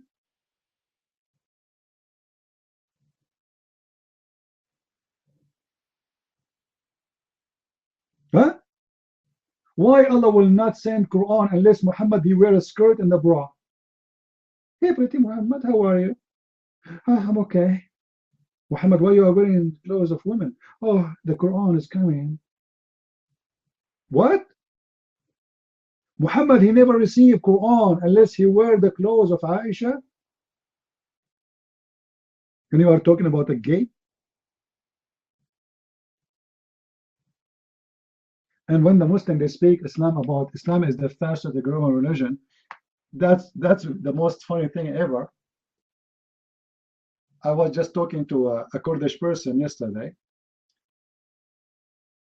on Facebook, and he was telling me he's a Kurdish who left Islam, and he is asking me if I can advise him for some books to read, etc. And I said, so do you have do you have a Christians around you? He said, what are you talking about? Everybody around me is converting to Christianity. Actually, I'm late. My families, my neighbor, everybody in Kurdistan, those are Kurdish, in Kurdistan, they are coming to Christianity like amazing. He said, we have a church. He said, then you don't need me, man. If you are, why are you asking me about books? He said, no, I want to, you get me wrong. I want to read books about Islam. So I can, show Muslims how stupid their religion is. So just watch my videos, you will see the reference, and then you can search for every reference regarding, depending on the topic. So when the Muslims they speak about Islam as a growing religion, a growing where? I challenge you to release the law of apostate from your countries, and then we will know how many real Muslims are there. Stop killing. If Islam is a growing, why you want to kill somebody leaving Islam? Why you are worried about someone who don't want to be a Muslim? If nobody want to be a Muslim, a non-Muslim anyway. So you are saying we are growing, but yet nobody dare to leave Islam because you will kill them? But I thought people are converting to Islam, they are not leaving.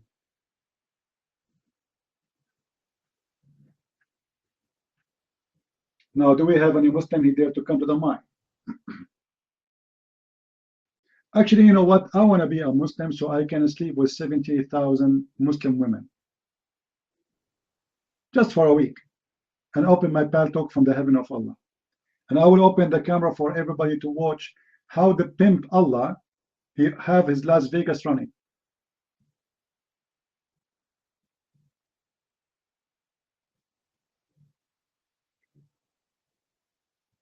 Merciful.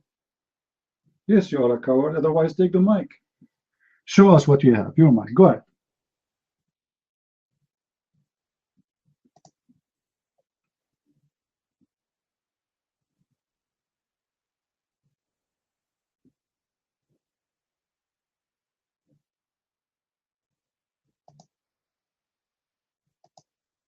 Your foot hurt? I look like this guy, he used his toes when he debate.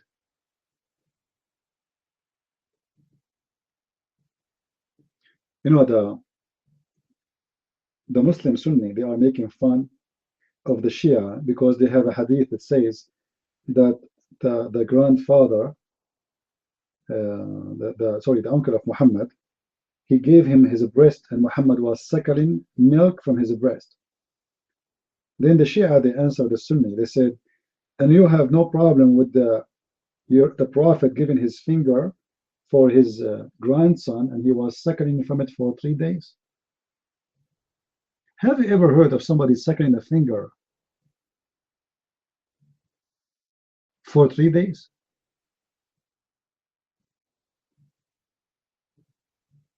Have you ever heard of a prophet, he put his tongue inside the mouth of little boys?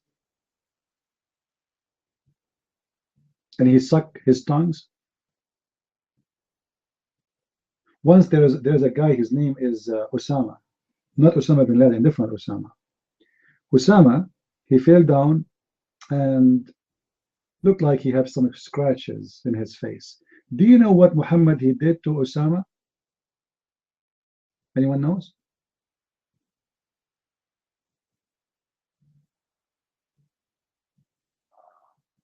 Any Muslim can tell us? He started licking him. Have you ever heard of a prophet he do such a thing? Are you a cat? You see, if a baby cat, she have her mother, the cat, she have no other choice except to use her tongue.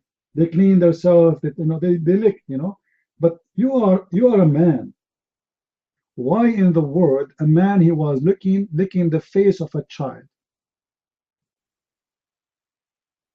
And not only this, when he was licking his face, he said something. Anyone remember? Let's see if you guys remember the hadith. Muhammad, he said something while he was licking his face. Who remember? He said, if Osama he was a girl, I will dress him the most beautiful clothes. Like what? What? He is licking the kid and he is wishing him to be a girl?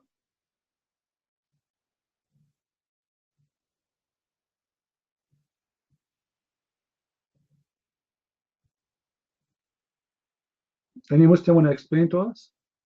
What is the connection? Why Muhammad he wished this boy to be a girl? And why he is licking his face? And how long the tongue of Muhammad, by the way? I mean, think about it, guys. A guy he is injured, his name is Osama, and his face is injured. What kind of tongue Muhammad he have? Are you a dog?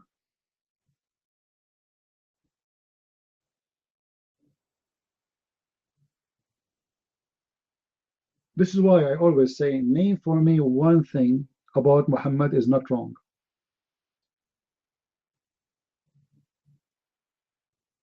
And and the funny, the Muslims they speak about gays, homo, prostitution, adultery. Even the Quran make it legitimate to have a prostitute to work for you. Officially, legally, in the Quran.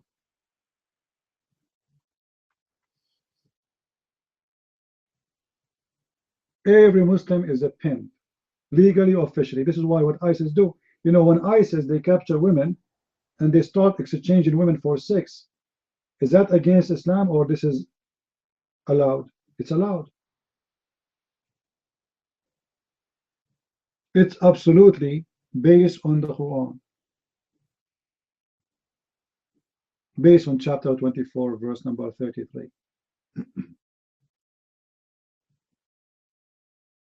There's a guy, by the way, from ISIS, the guy who was singing and talking about dividing the versions. Ha ha ha, versions. Today is the version day. He was in the video. Do you know, guys, what happened to him? Anyone knows?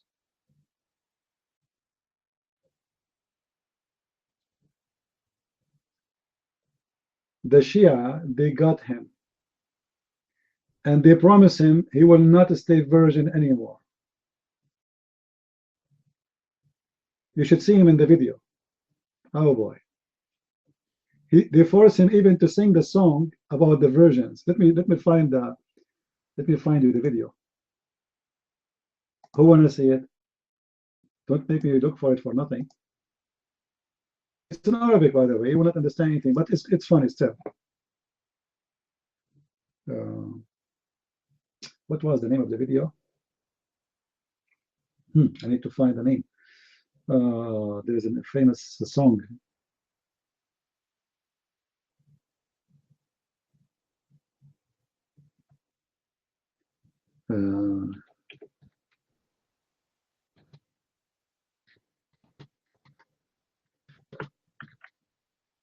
I will try, because there's a lot of videos about capturing ISIS. find that funny video.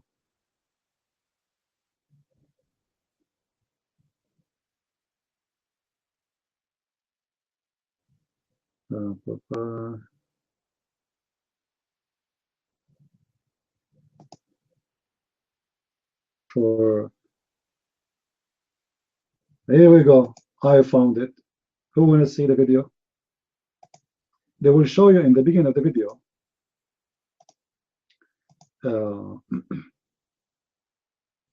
The guy singing about the virgins and etc. and singing for the Islamic State. And then after that, when he was in the hand of the Shia made him shish kebab. عاصف الراس وينك منا على راسك ما وردي عليكم ذمه يا عاصف الراس وينك يا عاصف الراس وينك منا على راسك ما Capture him, they force him to sing the song, the same song in the video. You will find a bunch of Shia around him and singing the song for him. Ya Asib.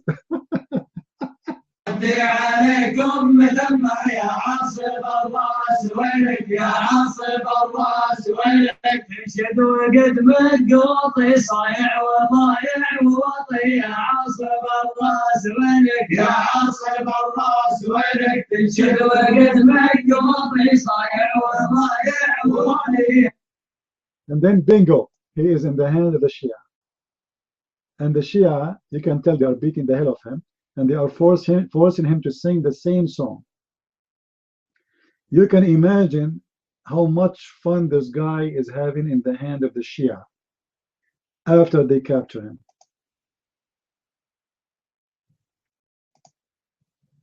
Did you watch it, all of it? And the Shia are around him singing the same song he was singing in the video.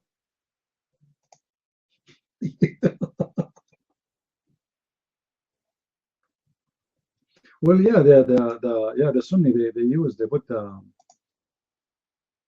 The Shia, they don't do this. The Shia, they don't do eyeliner, but the Sunni they do.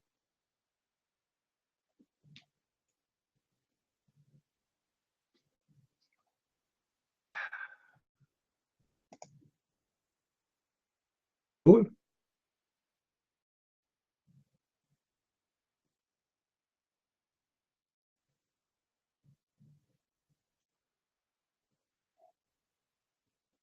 There's other Shia, ISIS guy. He is driving a motorcycle. He have a motorcycle, and then they stop him in a checkpoint. This checkpoint run by Christian fighters, right? This is in Syria.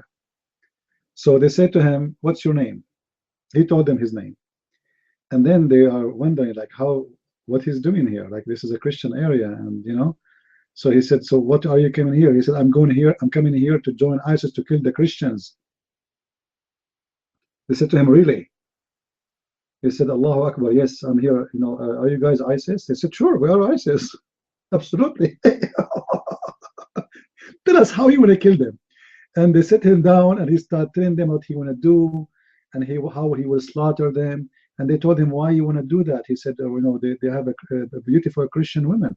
You know, we will take them. We'll take their women. They will take their children." And they said, "And what if their women, they are not beautiful?" He said, "Well, then I will not take them."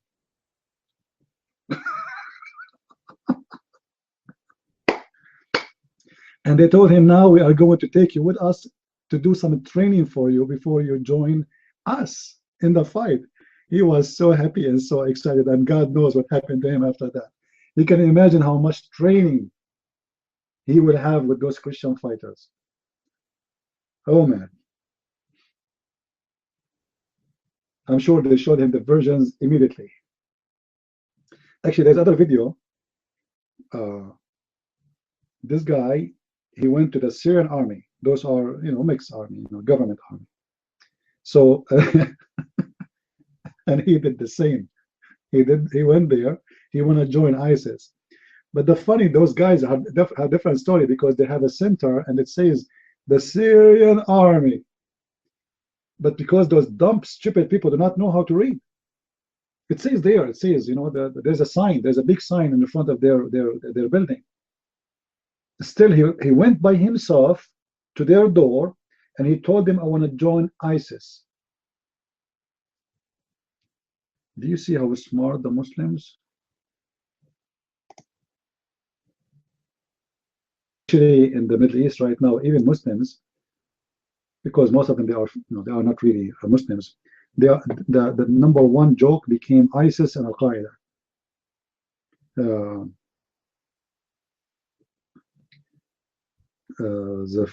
Let us see. I will show you something.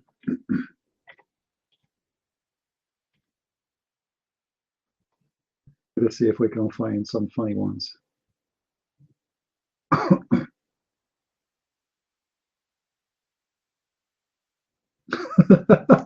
Look at this one. I did not see the video yet, but I'm laughing. Oh man, this is not a joke now. This is a real wedding from someone, a woman from Al-Mosul to someone from ISIS. You want to see it? Look at those savage. Actually, let us share it. Let us share it with everybody. This is ISIS video, so the Muslim, they cannot claim copyright of it. This is recorded in their phone. Look at this wedding, guys. Look at this amazing wedding. Unbelievable. Oh, let us move. Let us move. I want to see when the man he come, the man he come over to and join the women. I want to see the picture they have in the front. Here we go. The man is here. You go to the minute 2:34. There we go.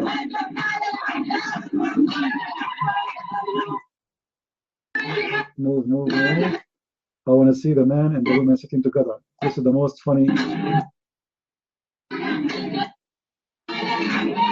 Oh, where is it?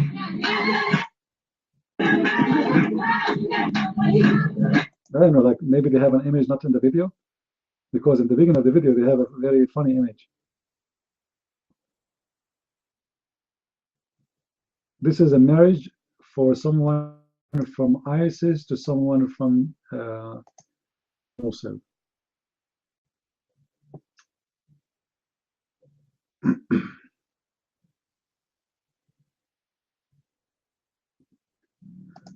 Let us see. Yeah, the image looks different from what is inside.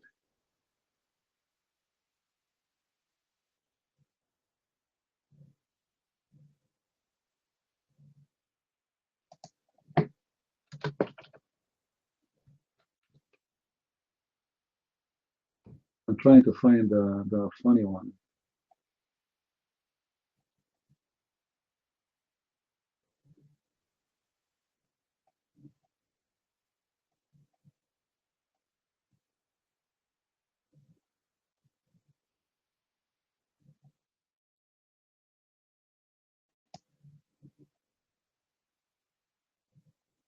It's hard to find it because there's videos.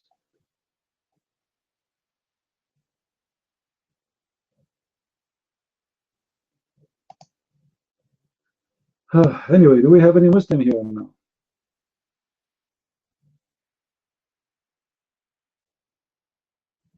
Any Muslim?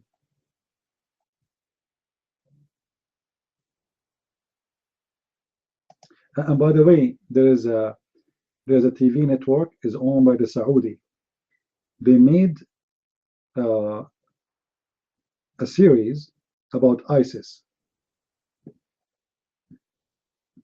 All right, and supposedly they are trying to ISIS, but the fact you watch the series they made, it exposed Islam very well, because you will see that those ISIS, they are quoting from the Quran and they are quoting from the Hadith, their own religion.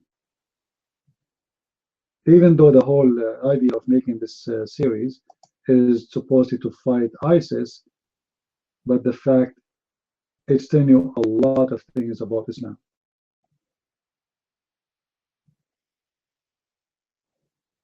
And it is translated in English, so they have a subtitle if it's available on YouTube or something like that.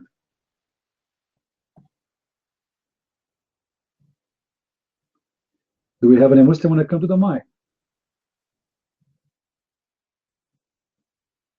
Once you are in the hell, you cannot get out?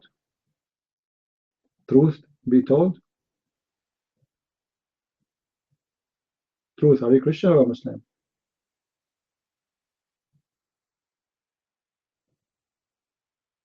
Truth.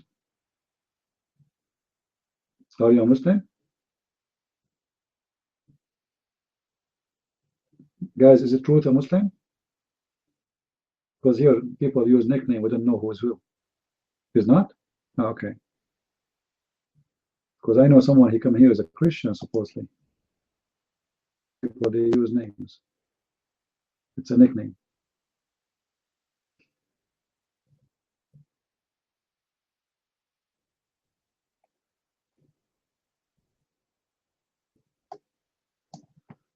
So today we open our chat room for 8 hours.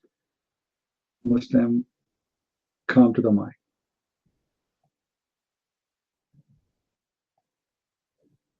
How is that?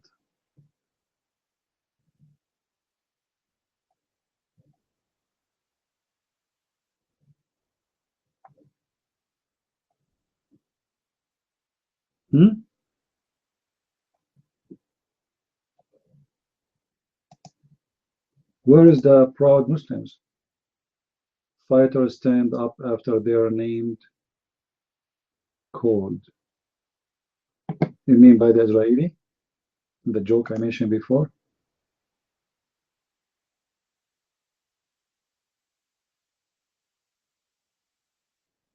Oh. Even Muslim women, they are making fun of Islam. Look at this. Those are Muslim girls. Watch this video. Those are Muslim girls making fun of the practice of Islam.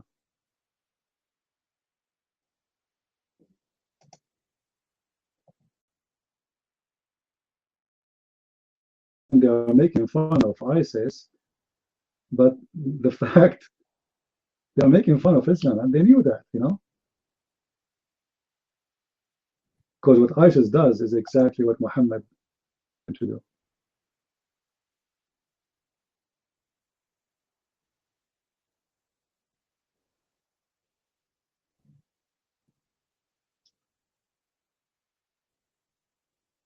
Any Abdul here? How many times today I said any Abdul? And yet we cannot find one.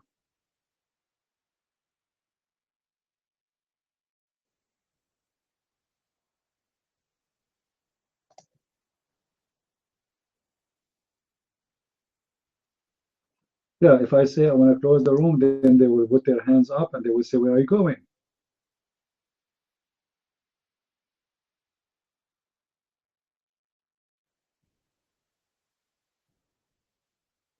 We want to debate you.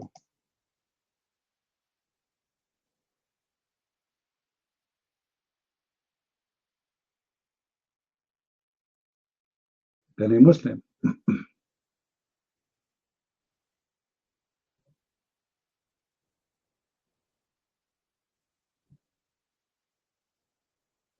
Not even a single one. All right, well, any ISIS fighters, yeah, they are in right now. They are really in the run. They are in a big trouble, you know. They are losing ground, big deal. Allah is not helping.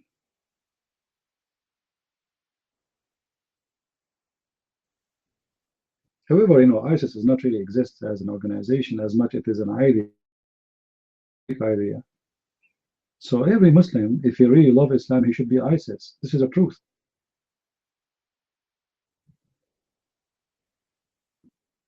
All of them actually, they have the same idea. Erdogan, he want to have Islamic State.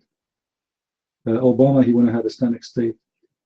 All of them, there's no exception. But those are the ones who are supposedly religious. They want Islamic State, but because the Muslims, most of them, they hate Islam, they don't want an Islamic State. They want to have a state, not Islamic State. Like right now in Syria, there's Muslim fighters fighting Muslim fighters, and they excuse the Muslim fighter fighting the other fighters because they consider the other fighters are fanatic. And the funny, they call them fanatic, and they ask the guy, why you want to call them, why you think they are fanatic? He said, well, first of all, they are kuffar, therefore it's okay to kill them. And supposedly he is the modern. You want to kill them because they are kuffar. And he is not a fanatic. They are the fanatic. Why you want to kill them? Because they are kuffar. They are not following the sunnah of the Prophet. We should kill them. But you just say they are fanatic. He said, yeah, they are following the different religion. They, so why you want to kill them? Because they are kuffar. I mean, do you see how much intelligence those people have? How smart?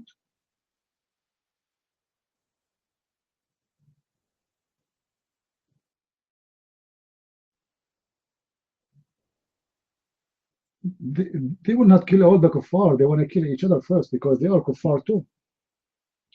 You see the conference of Trump. He will have it this maybe tomorrow or the day after. He will be in Saudi Arabia. I think now he's in the way. The whole conference is about what? It's about Muslims fighting Muslims. This is how the whole conference is about. Trump, he is trying to make those goats pay him to say, I will stand with you. To fight who? To fight the Muslims. Ask any Muslim. This conference, this meeting, this summit is about what? Are they going to fight Israel? No. Are they going to fight Russia? No. So they will fight who? You know what I mean? What is the purpose of this summit? The purpose is very simple. He wants them to be his puppy. We are America. You go under our wings. We protect you from Muslims and you fight with us Muslims. As simple as that.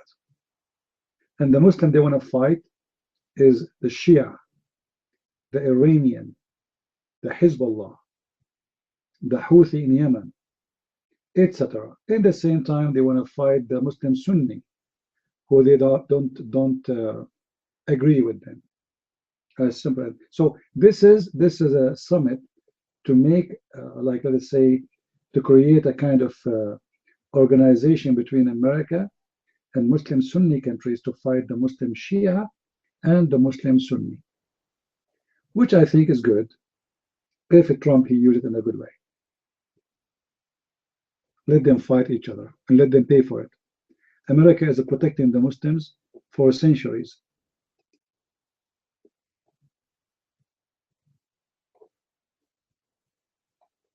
It's time for them to pay.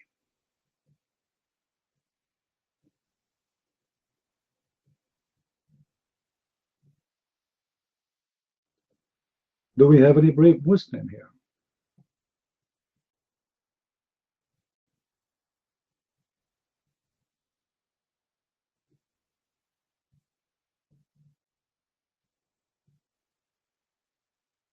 No, the Saudi, they will not become a Westland, but let us say the Saudi, they are facing a big problem.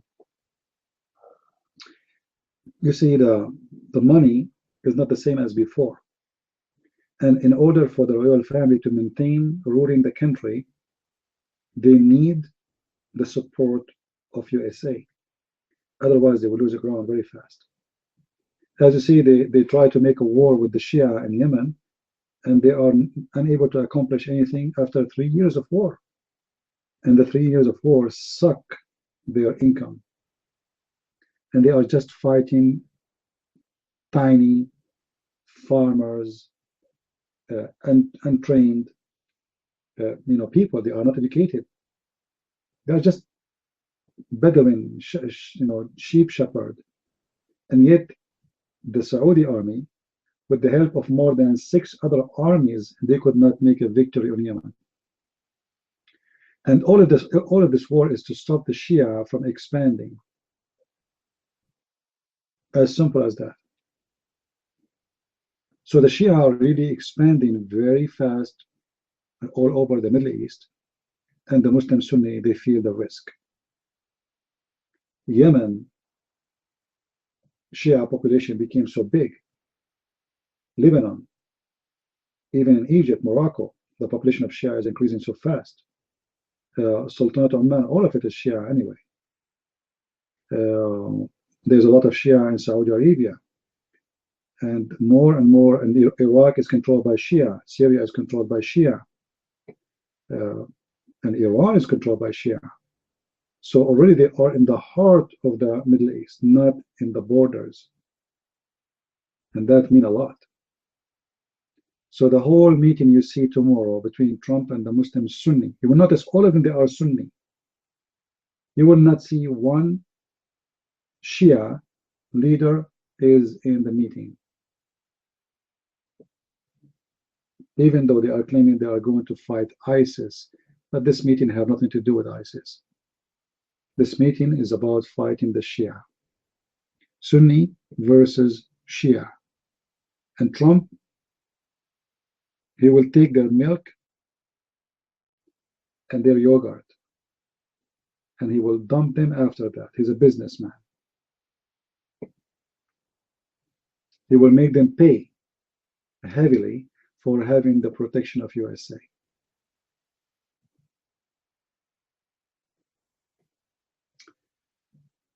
Do we have any Muslim here?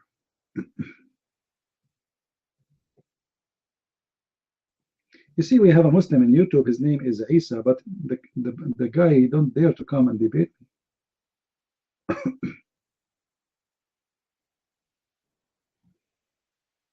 You know? Even I offered them a free book. I said, any Muslim who might debate me, he will get a free book from me. But yet this potato, he don't even dare to stand for his religion. So Isa, this is a special offer for you. If you come right now and you debate me, I will give you free book, any book of your choice of my books.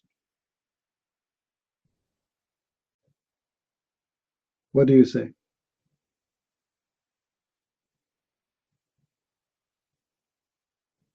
In the top of it, I will send you a picture of a virgin, whore, of a whore from the heaven.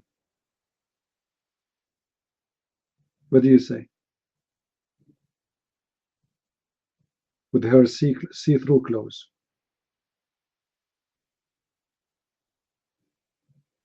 And you notice, by the way, when I mention the name of the Muslims in YouTube, they stop texting. They died, like, they go in out of battery. His text was very active. Right now he stopped. That's it. He's not there. He's playing dead.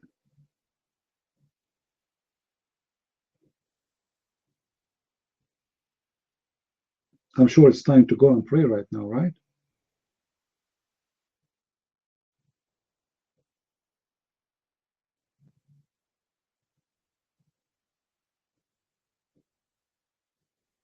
I don't know what to do.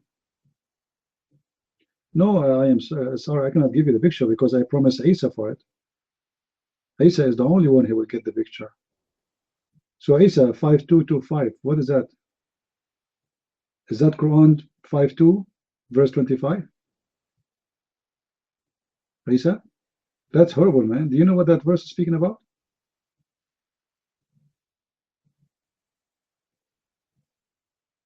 Isa, do you know what that verse in your name is talking about? Chapter 52, verse number 25. I think Isa, he have no idea. He just pick up a number. But it's a miracle. This number is really, it's beautiful. So Isa, do you want to talk about the name, your name? What do you think?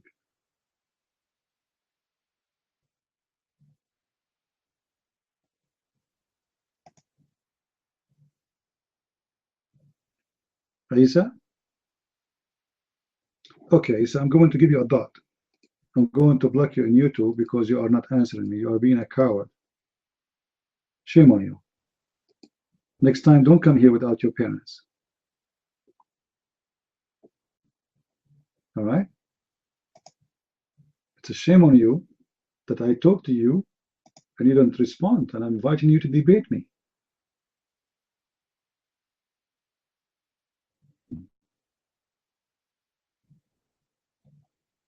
In the same chapter, the chapter have the name of Mr. Isa. It's Allah saying that in the heaven, you Muslims, you will be sitting, reclining over beds, and you will be having sex with the virgins.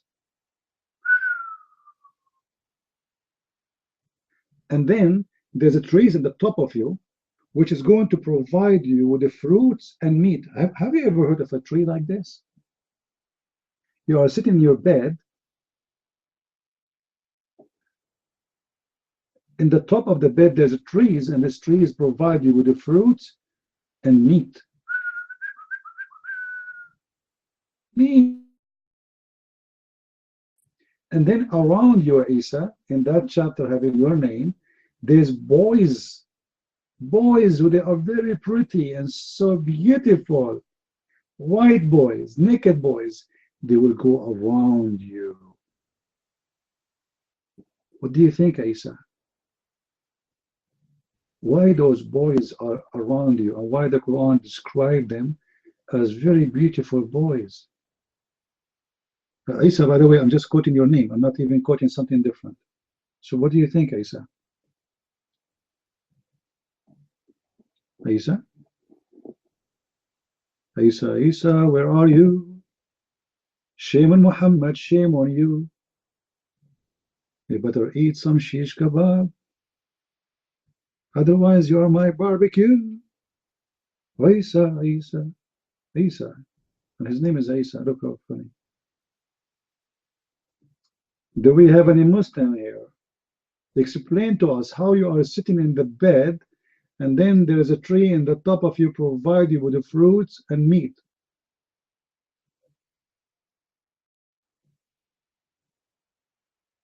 And little boys who they are very, very pretty boys, naked around you.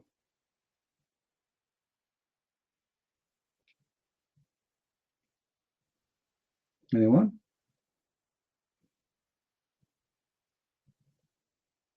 All right, we are out of Muslims today. Anyway, guys, did we have a good time today together? Was it good? Who did not enjoy the room? I'm sure you would like it more if we have some Muslims.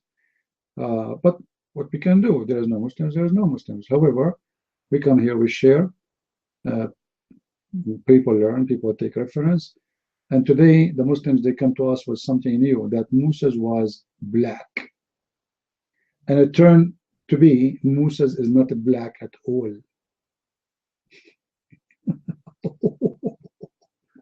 That's Moses the black. Man, that's deep.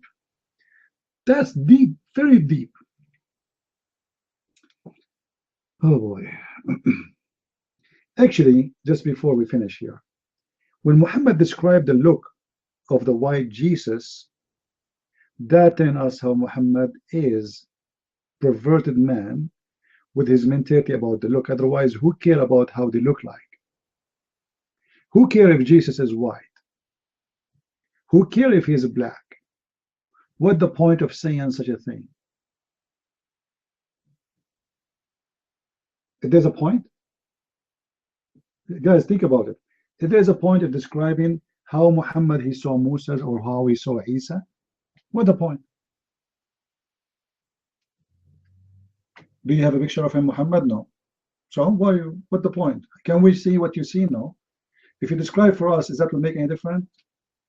Describe what? We cannot see him still, unless you have a picture. So it's a stupid. But because the look is very important in Islam, this is a very racist religion. This is why you will see, read the whole Bible, you will not see one statement from any of the apostles of Jesus speaking about how he looked like. He is white, he is black, he is not, it doesn't matter. For this is not important. It is important for Islam and for Muslims. As simple as that.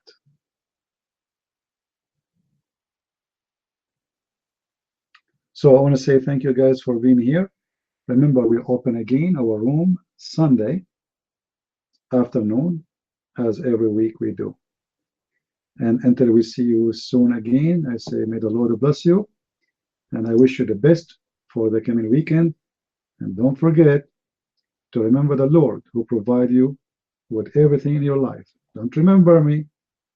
Pray for yourself. Don't pray for me. Pray for yourself. The one who don't remember the one who provide him, he will not be provided. So be thankful when you eat. Say, Lord, thank you for the food you gave me. Say, Lord, thank you for the roof I have in the top of me. There's people, they are sleeping under the bridge. Say, Lord, thank you. I can have what people don't have. I'm really lucky to have you to provide for me. Be thankful and appreciate. For those who don't appreciate the gift of the Lord, is going to be taken from them. The same as your health is going to be taken from you if you don't appreciate. So show appreciation, for you are given what you don't deserve. Be thankful, and then you will be happy. And actually, I advise everybody that if you want to be happy in life, in anything, appreciate what the Lord He gave you, even if you are poor. I saw, honest to God, I saw people who they are very poor. I went to Asia, I went to Philippines, very poor, but they are happy. And they are maybe enjoying life a lot more than me. What makes them happy, what makes them smile is appreciation. They appreciate the little tiny things they have. And how many of us wouldn't appreciate how many things we have? How many of us wouldn't appreciate that we have a life people maybe dream to have it? I saw people sleeping inside the tires of cars, you know, cars? Inside the tire, imagine, kids sleeping inside the tire. He curled himself inside the tire to sleep. Be thankful and be grateful. Otherwise, what you have, you will be taken from you, for you don't deserve it. So be thankful for the bread you eat, for the food you have, for the house, for the ceiling, for the job, for any income you have. Be grateful, and that what will make you not only secure, but will make you happy and satisfied. Otherwise, you will never be happy, even if you have the money of Bill Gates. He have $86 billion, but he did not have enough yet. For those people, they never been satisfied, and they will never stop seeking money, and they want more. With this, I want to say thank you. May the Lord bless you all and keep you in good health and wealth. Until we see you again, Christ is Lord, Islam is false. Amen to that. See you.